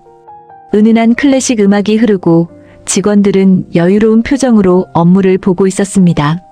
그리고 그 중심에 말끔한 정장을 차려입은 최무식 이사가 서 있었습니다. 오션웨이의 박 대표가 샴페인 잔을 들고 다가왔습니다. 최 이사님 환영합니다. 첫날부터 대박을 터뜨리셨네요. 장 회장님이 방금 모든 물량을 우리 쪽으로 넘기겠다고 확답 주셨습니다. 최무식은 쑥스러운 듯 웃으며 낡은 수첩을 만지작거렸습니다. 아이고 대표님, 제가 한 게 뭐 있습니까? 다 장 회장님이 예정을 생각해서 그런 거지요. 아니죠. 그게 바로 실력입니다. 20년 동안 쌓은 정이 어디 하루아침에 만들어집니까? LK 친구들은 그걸 비효율이라고 불렀다면서요? 멍청한 놈들 같으니라고. 박 대표는 최무식의 어깨를 두드렸습니다. 이사님, 저기 창밖 좀 보세요. 박 대표가 가리킨 곳은 비바람이 몰아치는 부산항 앞바다였습니다. 멀리서 불빛을 깜빡이며 떠있는 배들이 보였습니다. 저기 있는 배들 절반은 이제 이사님 손을 거쳐야 들어옵니다. LK가 무너졌으니 화주들이 다 우리한테 줄을 설 겁니다. 이사님은 이제 눈치 보지 말고 하고 싶은 대로 다 하세요. 시스템? 그거 이사님 편하라고 있는 겁니다. 이사님이 전화 한 통 하시면 우리 직원들이 알아서 시스템에 입력하고 다 처리할 겁니다. 최무식은 가슴이 벅차올랐습니다. 20년 동안 만년 과장이라 불리며 구석 자리에서 먼지나 마시던 자신이 이곳에서는 회사의 운명을 쥐고 흔드는 핵심 임원이 된 것입니다. 그는 자신의 낡은 수첩을 펼쳤습니다.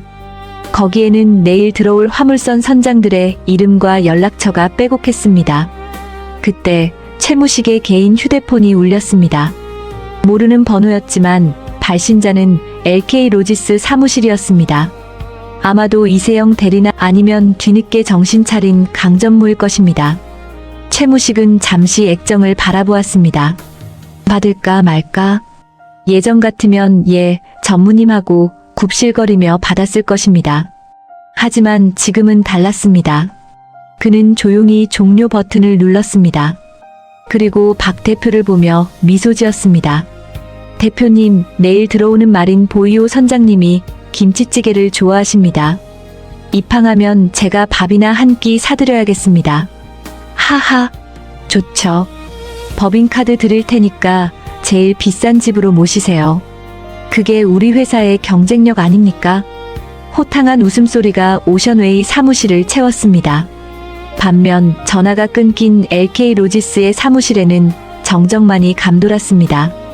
강전무는 끊어진 전화기를 멍하니 바라보며 중얼거렸습니다. 도구는 사람이 쓰는 거였어. 하지만 그 깨달음은 너무 늦었습니다. 400억 원이라는 수업료를 내고 얻은 교훈치고는 너무나 비쌌습니다. 다음 날 아침 업계에는 충격적인 소식이 전해졌습니다. 속보 업계 1위 LK 로지스 400억 손실로 부도 위기, 핵심 인력 이탈로 경영 마비 오션웨이, 통관의 달인 최무식 이사 영입, 태평양 수산 등 대형 화주 줄이어 계약. 신문 기사를 읽는 사람들은 수군거렸습니다. 아니, 과장 한 명 나갔다고 회사가 망해? 그게 말이 돼?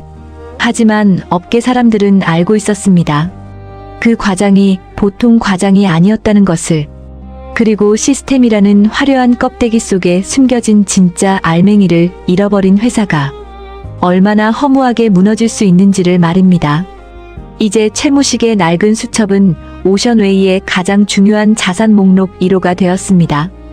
그는 더 이상 쭈그려 앉아 눈치를 보지 않습니다. 넓은 집무실, 탁 트인 바다 전망을 보며 그는 진짜 전문가로서의 제2의 인생을 시작했습니다. 그가 쥔 수첩 속의 펜글씨 하나하나가 이제는 수십억 원의 가치를 가진 계약서가 되어 돌아오고 있었습니다. LK 로지스 전무실의 공기는 무덤 속처럼 차갑고 무거웠습니다. 불과 30분 전 태평양 수산 장 회장이 사무실을 박차고 나간 뒤로 LK 로지스의 시간은 멈춰버린 것 같았습니다. 사무실 벽에 걸린 대형 모니터에는 여전히 붉은색 경고등이 맹렬하게 깜빡거리고 있었습니다.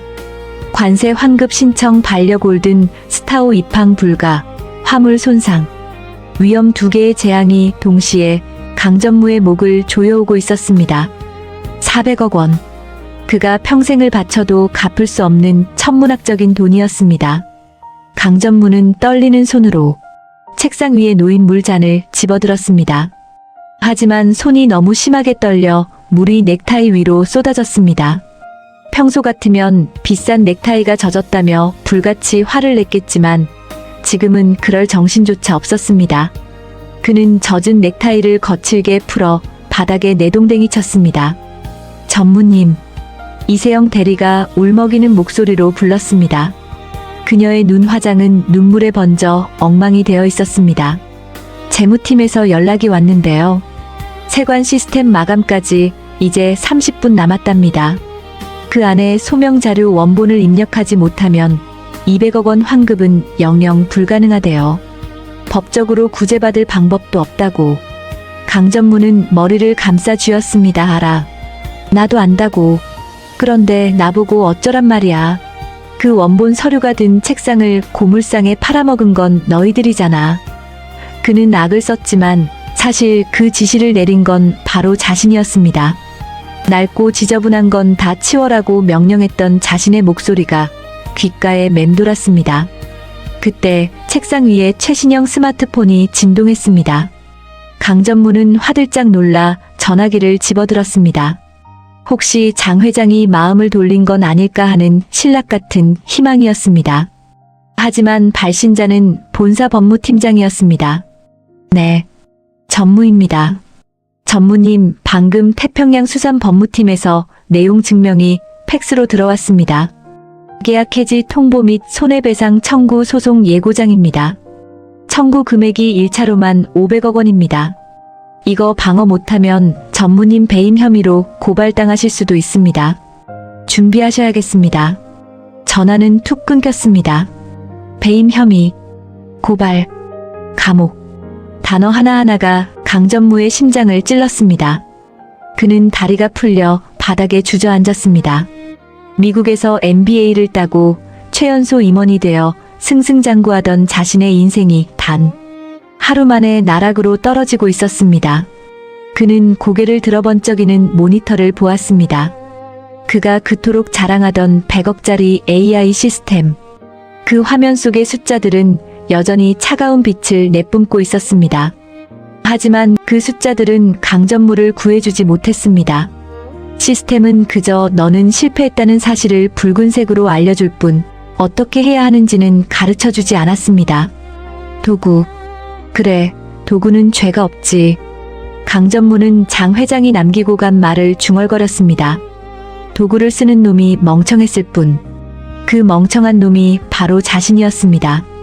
그는 인정해야만 했습니다. 자신이 가진 지식은 책 속에만 있었고 진짜 세상은 책 밖에서 움직이고 있다는 것을요. 강전무는 바닥에 떨어진 스마트폰을 다시 집어들었습니다. 액정 화면에 빗물인지 눈물인지 모를 물방울이 떨어졌습니다. 그는 연락처 목록을 떨리는 손가락으로 내렸습니다. 최무식. 어제까지만 해도 만년과장, 고인물, 월급 도둑이라 부르며 경멸했던 그 이름이었습니다. 하지만 지금 이 순간 강전무를 지옥에서 건져줄 수 있는 유일한 동아줄은 그 이름뿐이었습니다. 그는 침을 꿀꺽 삼키고 통화 버튼을 눌렀습니다. 뚝, 뚝, 뚝. 신호음이 가는 1초가 1년처럼 느껴졌습니다. 심장이 터질 것만 같았습니다. 제발 받아라. 욕을 해도 좋고 때려도 좋으니까 제발 목소리만 들려다오. 강전무는 속으로 빌고 또 빌었습니다. 7번, 8번. 신호음이 계속되자 절망감이 밀려왔습니다. 안 받는구나. 이미 버림받았구나. 그가 전화기를 내려놓으려는 찰나 달칵 통화가 연결되었습니다. 상대방은 아무 말이 없었습니다. 하지만 강전무는 알 수 있었습니다. 그 침묵 속에 담긴 무게감을요. 여보세요? 최 과장님? 저 강민재입니다. 강전무의 목소리는 비굴할 정도로 떨리고 있었습니다. 수화기 너머에서 낯익은 그러나 낯선 목소리가 들려왔습니다. 강전무님 퇴근 시간 지났는데 아직 사무실이십니까? 최무식의 목소리는 너무나 평온했습니다. 마치 폭풍우가 몰아치는 이곳과는 다른 세상에 있는 사람 같았습니다. 과장님, 아니, 이사님, 제가 잘못했습니다. 제발 한 번만 도와주십시오. 강전무는 체면이고 뭐고 다 버리고 소리쳤습니다. 지금 관세 환급금이 다 날아가게 생겼습니다. 세관 시스템이 막혔어요. 소명 자료가 없다고. 그 자료 과장님이 보관하시던 거잖아요. 비밀번호라도 알려주세요. 최무식은 한숨을 짧게 내쉬었습니다. 전무님, 그 자료 제 책상 2번째 서랍 비밀 금고 안에 있다고 인수인계서에 적어놨습니다. 그거 안 보셨습니까? 그게 책상을 버렸습니다. 제가 미쳐서 낡았다고 다 버리라고 했습니다. 고물상에서 이미 부숴버렸대요. 원본이 없으면 전산 입력이 안 된답니다. 강전무의 비명 같은 고백에 잠시 정적이 흘렀습니다. 최무식의 헛웃음 소리가 들렸습니다. 전무님, 그 서류가 뭔지 아십니까? 20년 전 제가 세관장실 앞에서 3일을 밤새워 기다려서 받아낸 특례 인정 승인서입니다. 그 종이 한 장에 우리 회사 20년치 역사가 담겨 있었습니다. 그걸 쓰레기라고 버리셨군요. 죄송합니다. 제가 정말 죽을 죄를 지었습니다. 그러니까 제발. 과장님은 방법 아시잖아요. 세관 김 사무관이랑 친하시잖아요. 전화 한 통만 해주시면 안 됩니까? 시스템 좀 열어달라고, 나중에 서류 보완하겠다고 한마디만 해주시면. 강전무는 울먹이며 매달렸습니다. 하지만 최무식의 목소리는 차가웠습니다. 전무님, 제가 김 사무관이랑 친한 건 맞습니다. 그런데 그 친구가 왜 제 부탁을 들어주는지 아십니까? 제가 술을 사줘서? 돈을 줘서? 아닙니다. 제가 지난 20년 동안 단 한 번도 거짓말을 하지 않았기 때문입니다. 서류가 미비하면 미비하다, 늦으면 늦는다. 솔직하게 말하고 책임을 졌기 때문입니다. 네. 과장님 훌륭하신 거 압니다. 그러니까 이번 한 번만. 그런데 전무님, 제가 지금 전무님을 위해 김 사무관에게 거짓말을 하라는 겁니까? 없는 서류가 있다고? 이미 파쇄된 서류를 나중에 가져다 주겠다고? 그건 제 20년 신용을 전무님 실수 덮는데 쓰라는 말씀이시군요. 강전무는 말문이 막혔습니다. 얼굴이 화끈거렸습니다. 그런 게 아니라 회사가 망하게 생겨서 그렇습니다. 200억입니다, 과장님. 이 돈 날아가면 직원들 월급도 못 줍니다. 그는 비겁하게도 직원들을 볼모로 잡았습니다. 최무식은 잠시 말이 없었습니다. 수화기 너머로 잔잔한 클래식 음악 소리가 들려왔습니다. 오션웨이의 쾌적한 사무실 풍경이 그려졌습니다. 강전무님, 제가 오늘 오션웨이로 출근해서 제일 먼저 한 일이 뭔지 아십니까? 네. 그게 무슨, 제 낡은 수첩에 있는 거래처 전화번호들을 시스템에 입력하는 일이었습니다. 오션웨이 직원들은 그걸 보고 비웃지 않더군요. 오히려 보물지도라면서 복사해서 나눠 가졌습니다.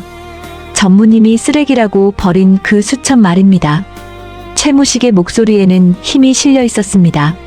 전무님은 저한테 늘 그러셨죠. 도구가 좋으면 누구나 할 수 있다고. 그런데 지금 그 좋은 도구를 가지고 왜 저한테 전화를 하십니까? AI한테 물어보시지 그러십니까? 강전무는 뼈를 때리는 말에 아무 대꾸도 할 수 없었습니다. 과장님, 아니 선배님, 제가 정말 몰랐습니다. 도구 쓰는 법 좀 알려주십시오. 이 시스템 도대체 어떻게 해야 돌아가는 겁니까? 매뉴얼에도 없는 에러가 뜨는데 이거 어떻게 고칩니까? 그는 결국 가장 하고 싶지 않았던 말, 자신의 무능을 인정하는 말을 내뱉고 말았습니다. 최무식은 나지막이 대답했습니다. 전무님, 그 시스템에는 에러가 없습니다. 붉은 불이 들어온 건 기계가 고장난 게 아니라 사람의 마음이 떠났다는 신호입니다. 세관원의 마음, 화주의 마음, 그리고 40년. 근속한 직원의 마음을 전무님이 다 놓치셨기 때문에 기계도 멈춘 겁니다. 사람이, 마음요? 네. 도구는 손으로 쓰는 게 아닙니다. 마음으로 쓰는 겁니다. 상대방이 뭘 원하는지, 지금 현장이 얼마나 급박한지, 그 절박함을 이해하는 사람만이 도구를 제대로 쓸 수 있습니다. 전무님은 그저 빨리, 싸게, 편하게 처리하려고만 하셨죠. 그건 경영이 아니라 기능일 뿐입니다. 강전무는 멍해졌습니다. MBA 교과서 어디에서도 본 적 없는 말이었습니다. 그럼 저는 이제 어떡합니까? 방법이 없습니까? 최무식은 단호하게 말했습니다. 네, 없습니다. 관세 환급은 원본 없으면 불가능합니다. 그건 제가 아니라 대통령 할아버지가 와도 안 되는 겁니다. 그게 원칙이니까요. 200억은 수업료라고 생각하십시오. 사람을 도구 취급한 대가치고는 싸다고 생각합니다. 과장님, 과장님. 그리고 참다랑어 배 말입니다. 선장한테 전화해서 매뉴얼대로 하라고 소리 지르지 마시고 다치지 않게 조심하라고 안부부터 물으십시오. 그래야 선장이 마음을 엽니다. 그게 도구 사용법의 첫 번째입니다. 잠시만요. 끊지 마세요. 과장님, 저는 이제 오션웨이 이사로서 할 일이 많아서 이만 끊겠습니다. 건승하십시오. 뚝. 전화는 매정하게 끊겼습니다. 강전무는 여보세요. 여보세요. 하고 소리쳤지만 돌아오는 것은 뚜뚜하는 끊김 신호뿐이었습니다. 그는 전화기를 쥔 채 바닥에 엎드려 오열했습니다. 창밖의 비바람 소리는 아까보다 더 거세졌지만 강전무의 귀에는 최무식의 마지막 말이 천둥 소리보다 더 크게 울리고 있었습니다. 도구는 손으로 쓰는 게 아닙니다. 마음으로 쓰는 겁니다. 사무실 구석에서 이세영 대리가 다가왔습니다. 전무님, 세관 시스템 마감됐습니다. 접수 불가 떴습니다. 강전무는 고개를 들 힘조차 없었습니다. 200억 원의 관세 환급금이 허공으로 사라지는 순간이었습니다. 동시에 모니터 속 골든 스타호의 온도계는 영하 30도를 가리키고 있었습니다. 붉은 경고등은 이제 깜빡임을 멈추고 핏빛처럼 선명하게 켜져 있었습니다. 그것은 LK 로지스의 종말을 알리는 영원한 신호등 같았습니다. 강전무는 비틀거리며 일어났습니다. 젖은 양복에서 빗물이 뚝뚝 떨어졌습니다. 그는 자신의 텅 빈 책상을 바라보았습니다. 어제 최 과장의 짐을 치우며 쾌재를 불렀던 그 자리였습니다. 하지만 지금 그 자리는 강전무 자신의 무덤이 되어 입을 벌리고 있었습니다. 어둠이 짙게 깔린 사무실, 강전무는 홀로 남겨졌습니다.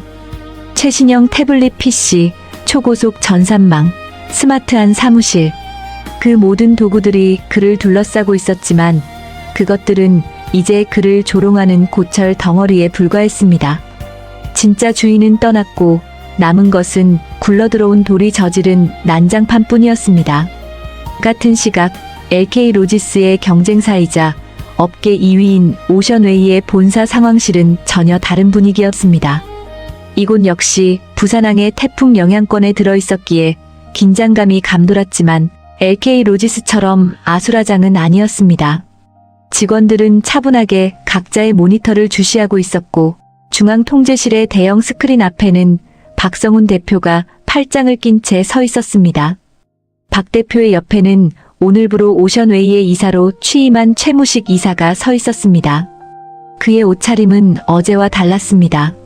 낡은 점퍼 대신 오션웨이에서 마련해준 말끔한 정장을 입고 있었지만 그의 손에는 여전히 그 낡은 가죽 수첩이 들려 있었습니다. 박 대표가 최무식 이사를 보며 말했습니다. 이사님, 상황이 좋지 않습니다. 우리 쪽 배인 실버 윙호도 지금 항구 밖에서 대기 중입니다.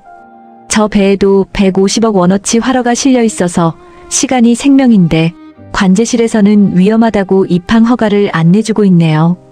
스크린에는 실버 윙호의 상태가 대기 중이라는 노란색 불로 표시되어 있었습니다. 시스템 예측 프로그램은 입항 가능 확률 10%라는 비관적인 수치를 내놓고 있었습니다. 박 대표는 초조한 듯 입술을 깨물었습니다. 시스템상으로는 파도가 4m라 도선사가 못 나간다고 합니다. 이대로 밤을 새워야 할까요? 이사님 생각은 어떠십니까? 최무식 이사는 조용히 안경을 고쳐 쓰고 스크린을 바라보았습니다. 화려한 그래픽과 수치들이 춤을 추고 있었지만 그의 눈은 그 너머를 보고 있었습니다. 대표님, 시스템에 나오는 파도 데이터는 어디서 오는 겁니까? 아, 그거야 항만청 기상부위에서 실시간으로 전송받는 거죠. 가장 정확한 데이터입니다. 최 이사는 고개를 저었습니다. 기계는 정확하지만 위치가 틀렸습니다. 기상부위는 외양 한가운데 있어서 파도가 제일 높은 곳을 측정합니다. 하지만 배가 들어오는 항로는 방파제 안쪽이라 파도가 꺾이는 지점입니다. 지금 바람 방향이 북서풍이죠? 네, 그렇습니다만 북서풍이 불면 부산항 입구 쪽은 오히려 파도가 죽습니다. 기계는 바다 전체 평균을 보여주지만 배가 다니는 길은 다릅니다. 최 이사는 낡은 수첩을 펼쳤습니다. 깨알 같은 글씨들 사이에서 무언가를 찾더니 주머니에서 구형 폴더폰을 꺼냈습니다. 스마트폰이 아닌 투박한 전화기였습니다. 오션웨이 직원들이 힐끔거렸습니다.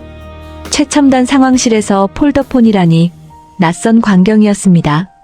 하지만 최 이사는 개의치 않고 어디론가 전화를 걸었습니다. 김 선장. 나야, 최무식. 잘 지냈나? 그래, 나 오늘부터 오션웨이로 출근한다. 거두절미하고 하나만 묻자. 지금 자네 배 어디야? 5-6도 뒤편이지? 거기 파도 어때? 전화기 너머로 거친 바람소리와 함께 굵직한 사투리가 들려왔습니다. 아이고, 최 과장님. 아니, 이사님. 축하드립니다. 여기요? 바람은 좀 부는데 파도는 잔잔합니다. 방파제가 막아줘서 들어올 만합니다. 그렇지? 네, 그럴 줄 알았다.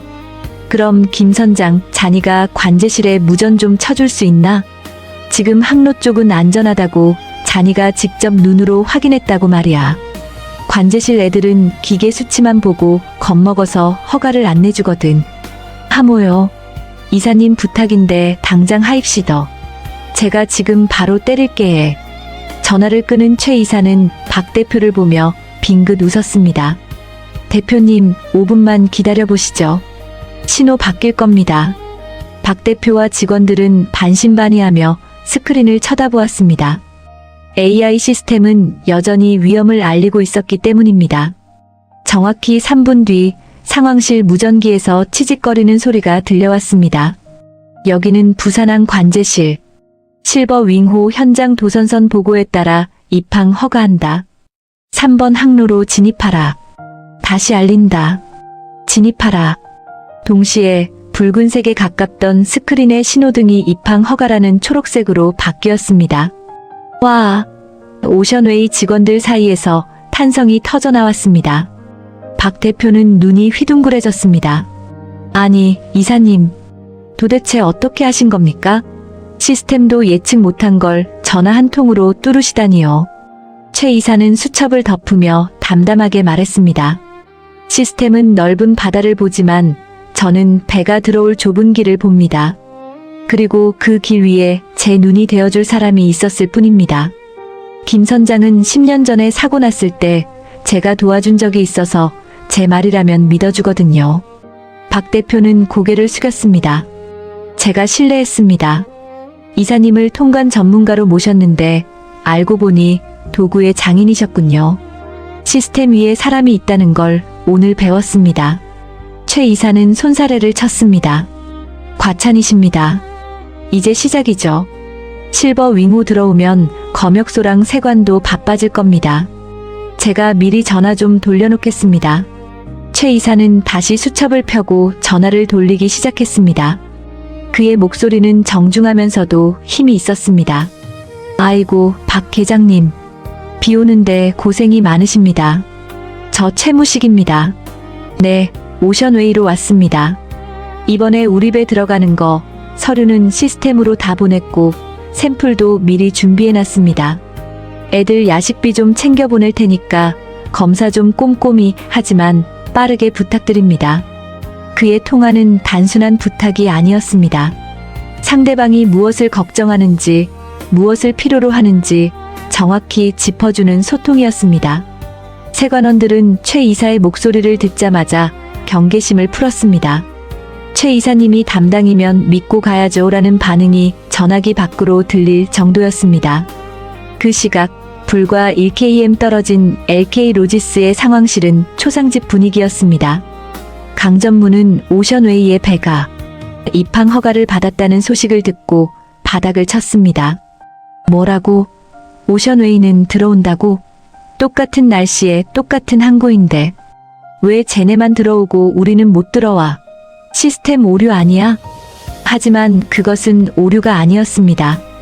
오션웨이에는 시스템의 빈틈을 메우는 사람이 있었고 LK 로지스에는 시스템만 믿고 사람을 내친 오만만 남아있었기 때문입니다. LK의 골든 스타오는 여전히 외항에서 높은 파도와 싸우며 참다랑어를 썩히고 있었지만 오션웨이의 실버 윙호는 유유히 방파제를 통과해 부두로 들어오고 있었습니다. 오후 8시 오션웨이 본사로 귀한 손님이 찾아왔습니다. 태평양 수산의 장 회장이었습니다. 그는 LK 로지스 사무실을 박차고 나온 길로 곧장 이곳으로 왔습니다. 젖은 코트를 비서에게 건네고 장 회장은 최무식 이사에게 다가와 두 손을 덥석 잡았습니다. 최 이사, 아니, 이제 최 상무라고 불러야 하나? 자니가 여기 있다는 소리 듣고 내가 한 걸음에 달려왔어. 회장님, 비도 오는데 뭐하러 직접 오셨습니까? 전화 주시지. 전화? 내가 자네 목소리 듣고 싶어서 왔겠나? 내 물건 맡기러 왔지. 장 회장은 박 대표를 보며 호탕하게 웃었습니다. 박 대표, 자네 복권 당첨된 줄 알게. 내가 LK랑 거래 끊고 우리 물량 전량 오션웨이로 넘기기로 했네. 연간 500억 원 규모야. 난 조건이 있어. 박 대표는 입이 귀에 걸려 대답했습니다. 네, 회장님. 말씀만 하십시오. 무엇이든 맞추겠습니다. 모든 통관과 물류 관리는 최무식 이사가 전결로 처리한다. 토 하나 달지 말고 최 이사 마음대로 하게 해줘. 시스템이니 뭐니 하면서 이 사람 손발 묶으면 나도 바로 계약 해지야. 알겠나? 당연합니다, 회장님. 저희는 최 이사님을 시스템의 관리자가 아니라 시스템의 주인으로 모셨습니다. 정권을 드렸으니 걱정 마십시오. 박 대표의 확답에 장 회장은 만족스러운 듯 고개를 끄덕였습니다. 그래, 그거면 됐어. 도구는 쓰는 사람 나름이라더니 오션웨이는 제대로 된 장인을 모셨구먼. LK 그 멍청한 친구들은 황금알 낳는 거위배를 가른 꼴이고 장 회장은 최 이사의 어깨를 감싸주었습니다. 최 이사, 자네 20년 동안 고생 많았어. 만년 과장이라고 무시당하면서도 묵묵히 내 물건 지켜준 거 내가 다 알아. 이제 여기서 그 실력 마음껏 펼쳐봐. 자네 수첩에 적힌 그 노하우들 이제 제값 받고 팔아야지 않겠나? 최무식 이사의 눈시울이 붉어졌습니다. 20년의 서름이 한순간에 씻겨 내려가는 기분이었습니다. 그는 깊이 고개를 숙였습니다. 감사합니다, 회장님. 그리고 대표님. 제가 가진 건 낡은 수첩 하나뿐이지만 이 안에 적힌 신용 하나만큼은 목숨 걸고 지키겠습니다. 그때 상황실 모니터에 실버 윙호 접안 완료라는 메시지와 함께 녹색불이 환하게 켜졌습니다. 직원들이 일제히 박수를 쳤습니다. 150억 원의 활어가 안전하게 도착한 것입니다. 반면 같은 시각 LK 로지스의 모니터에는 여전히 입항 불가라는 붉은 글씨가 떠 있었습니다. 최무식 이사는 창밖을 바라보았습니다. 비바람은 여전했지만 오션웨이의 부두는 불을 환하게 밝히고 활기차게 돌아가고 있었습니다. 크레인이 움직이고 지게차가 오가는 소리가 마치 심장 박동 소리처럼 들렸습니다. 그는 자신의 낡은 수첩을 양복 안주머니에 소중히 넣었습니다. 자, 이제 일합시다. 세관 검역관들 오기 전에 따뜻한 커피라도 좀 준비해두고 하역 반장님들 비옷도 좀 챙겨드리고요. 기계는 전기로 돌아가지만 현장은 사람의 온기로 돌아가는 겁니다. 최 이사의 지시에 오션웨이의 젊은 직원들이 네, 이사님 하고 힘차게 대답했습니다. 그들의 눈에는 더 이상 그가 꼰대나 구식으로 보이지 않았습니다.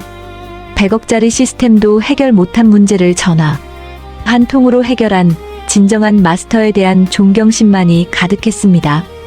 강전무가 내버린 사람이 이곳에서는 신이 되어 있었습니다. 오션웨이의 밤은 그렇게 승리의 열기로 뜨겁게 달아오르고 있었습니다. LK 로지스의 차가운 몰락과는 대조적으로 말입니다.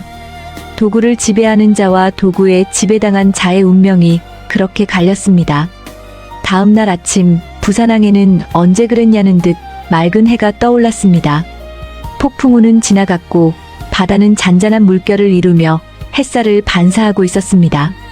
하지만 LK 로지스 본사 건물, 특히 15층 임원 회의실의 공기는 밖의 날씨와는 정반대로 얼어붙어 있었습니다. 마치 영안실 같은 차가운 침묵만이 감돌고 있었죠. 회의실 상석에는 그룹 본사에서 파견된 감사팀장이 앉아 있었습니다.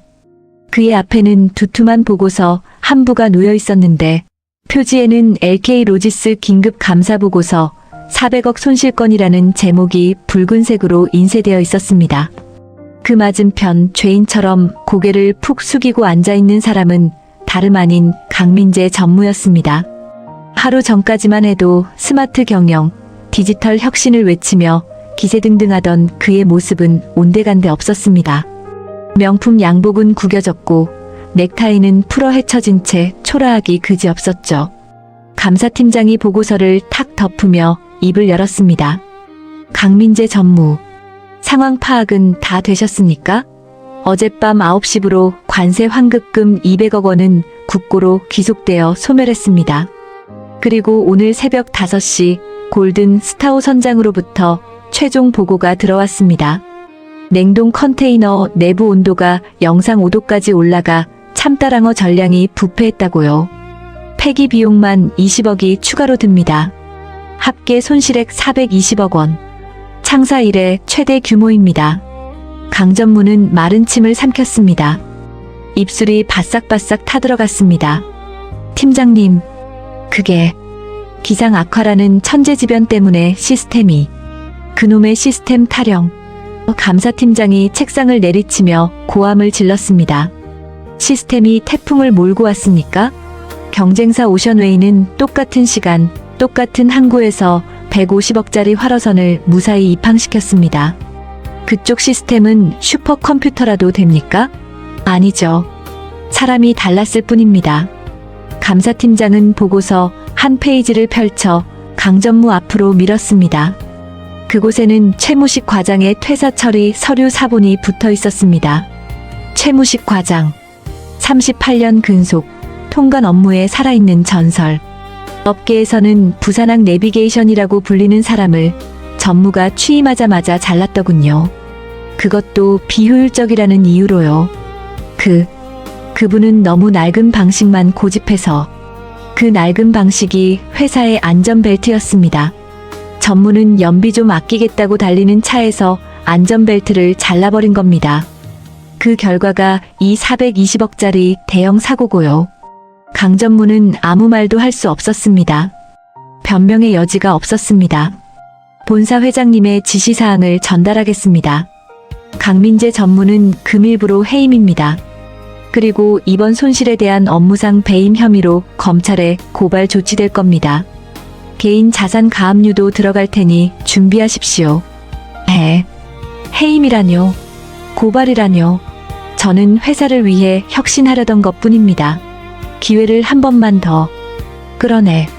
감사팀장의 짧은 지시에 뒤에 서 있던 보안요원 2명이 강전무의 양팔을 붙잡았습니다.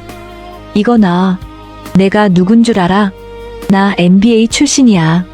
내가 만든 시스템이 틀릴 리가 없어. 강전무는 발버둥 쳤지만 건장한 보안 요원들에게는 역부족이었습니다.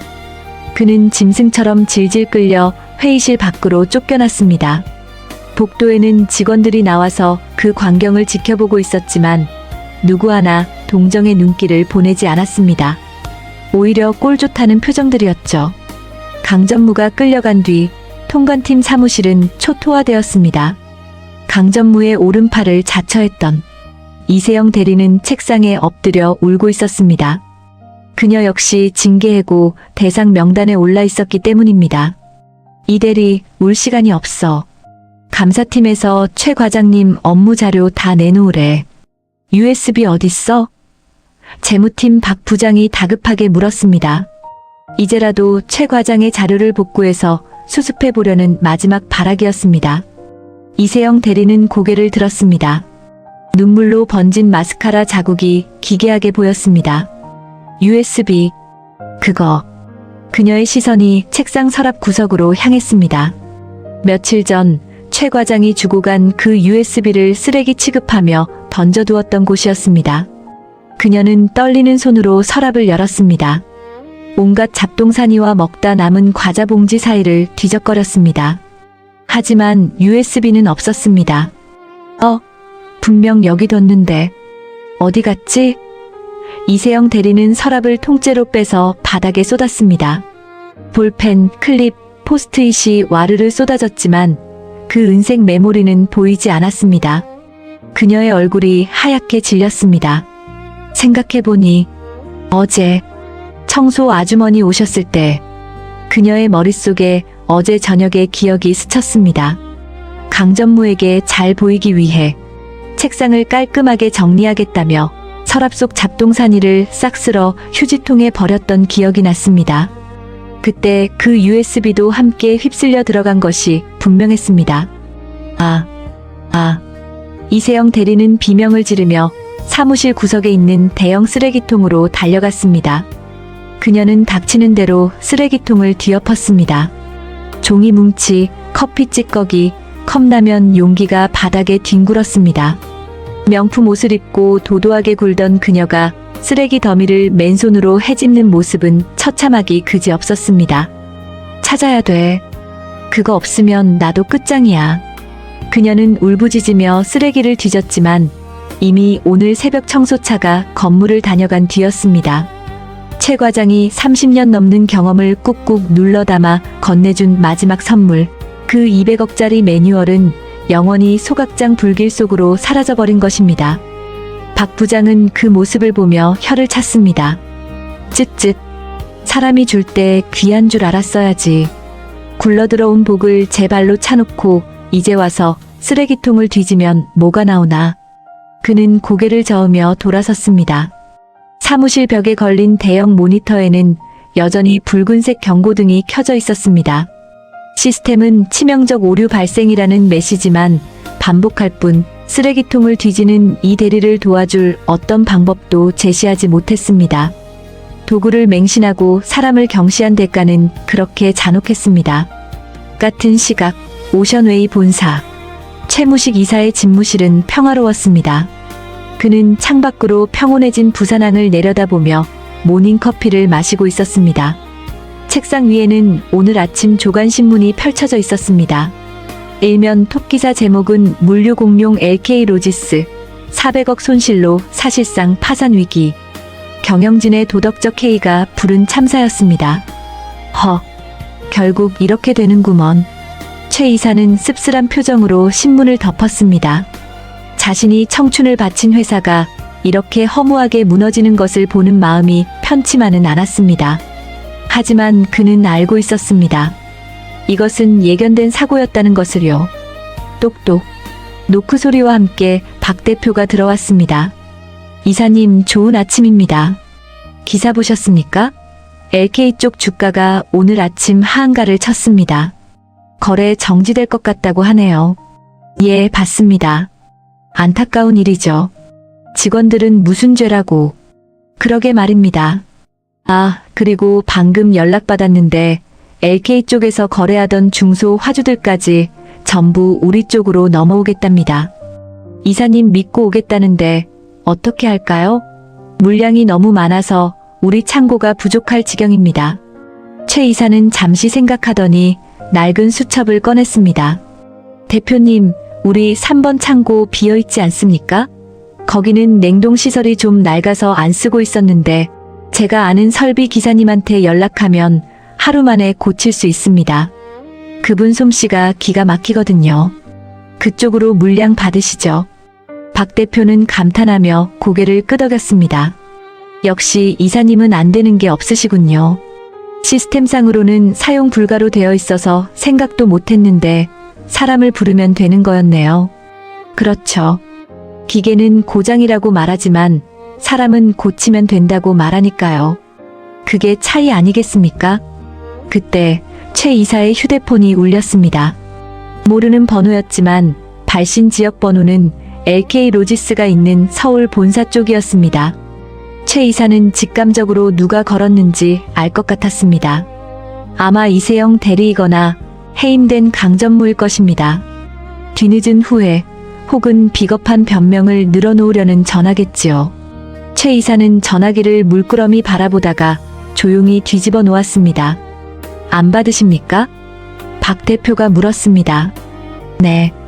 이미 끝난 인연입니다. 지금 그들이 필요한 건 제 위로가 아니라 뼈저린 반성일 테니까요. 제가 전화를 받아주면 그들은 또 인맥으로 해결하려 들 겁니다. 스스로 바닥을 쳐봐야 다시 일어설 수 있겠죠. 최 이사는 냉정하게 선을 그었습니다. 그것이 그들을 위한 마지막 배려라고 생각했습니다. 오후가 되자 LK 로지스의 몰락은 더욱 가속화되었습니다. 태평양 수산장 회장이 제기한 500억 원대 손해배상 청구 소송이 접수되었다는 뉴스가 속보로 떴습니다. 은행들은 LK 로지스의 대출금을 회수하겠다고 통보했고 협력 업체들은 미수금을 달라며 본사 로비를 점거했습니다. TV 뉴스 화면에는 검찰 수사관들이 LK 로지스 본사를 압수수색하는 장면이 나오고 있었습니다. 파란 상자를 들고 나오는 수사관들 뒤로 얼굴을 가리고 끌려 나오는 강민재 전무의 모습이 보였습니다. 기자들이 마이크를 들이대며 질문을 쏟아냈습니다. 전무님, 200억 손실 책임 인정하십니까? 시스템만 믿다가 사고가 났다는데 사실입니까? 최무식 과장 부당해고 논란에 대해 한 말씀 해주시죠. 강전무는 아무 대답도 하지 못하고 호송차에 올랐습니다. 차 문이 닫히는 순간 그의 눈동자는 텅 비어 있었습니다. 불과 며칠 전 최 과장을 내쫓으며 이제야 물이 맑아지겠군이라며 거만하게 웃던 그 얼굴은 이제 공포와 회한으로 일그러져 있었습니다. 최무식 이사는 그 장면을 TV로 지켜보다가 조용히 리모컨을 눌러 화면을 껐습니다. 도구는 죄가 없다. 다만 주인이 자격 미달이었을 뿐. 그는 혼잣말처럼 중얼거렸습니다. 사무실 창밖으로 거대한 컨테이너선이 부산항으로 들어오고 있었습니다. 오션웨이의 로고가 선명하게 찍힌 그 배는 최 이사의 전화 한 통으로 안전하게 입항 스케줄을 잡은 배였습니다. 부두에는 하역 노동자들이 분주하게 움직이고 있었고 크레인은 쉼없이 컨테이너를 나르고 있었습니다. 기계 소리와 사람들의 고함이 뒤섞인 그 현장. 최 이사에게는 그 시끄러운 소음이 세상에서 가장 아름다운 오케스트라처럼 들렸습니다. 이사님, 현장 반장님들이 이사님 오셨다고 막걸리 한잔하자는데요. 젊은 직원이 문을 열고 들어와 웃으며 말했습니다. 최 이사는 자리에서 벌떡 일어났습니다. 그래, 그럼 가야지. 내 안주 챙겨갈 테니까 기다리라고 해. 그는 양복 상의를 벗어두고 익숙한 낡은 점퍼를 걸쳤습니다. 명품 정장보다는 기름때 묻은 작업복 냄새가, 에어컨 바람보다는 짭조름한 바다 냄새가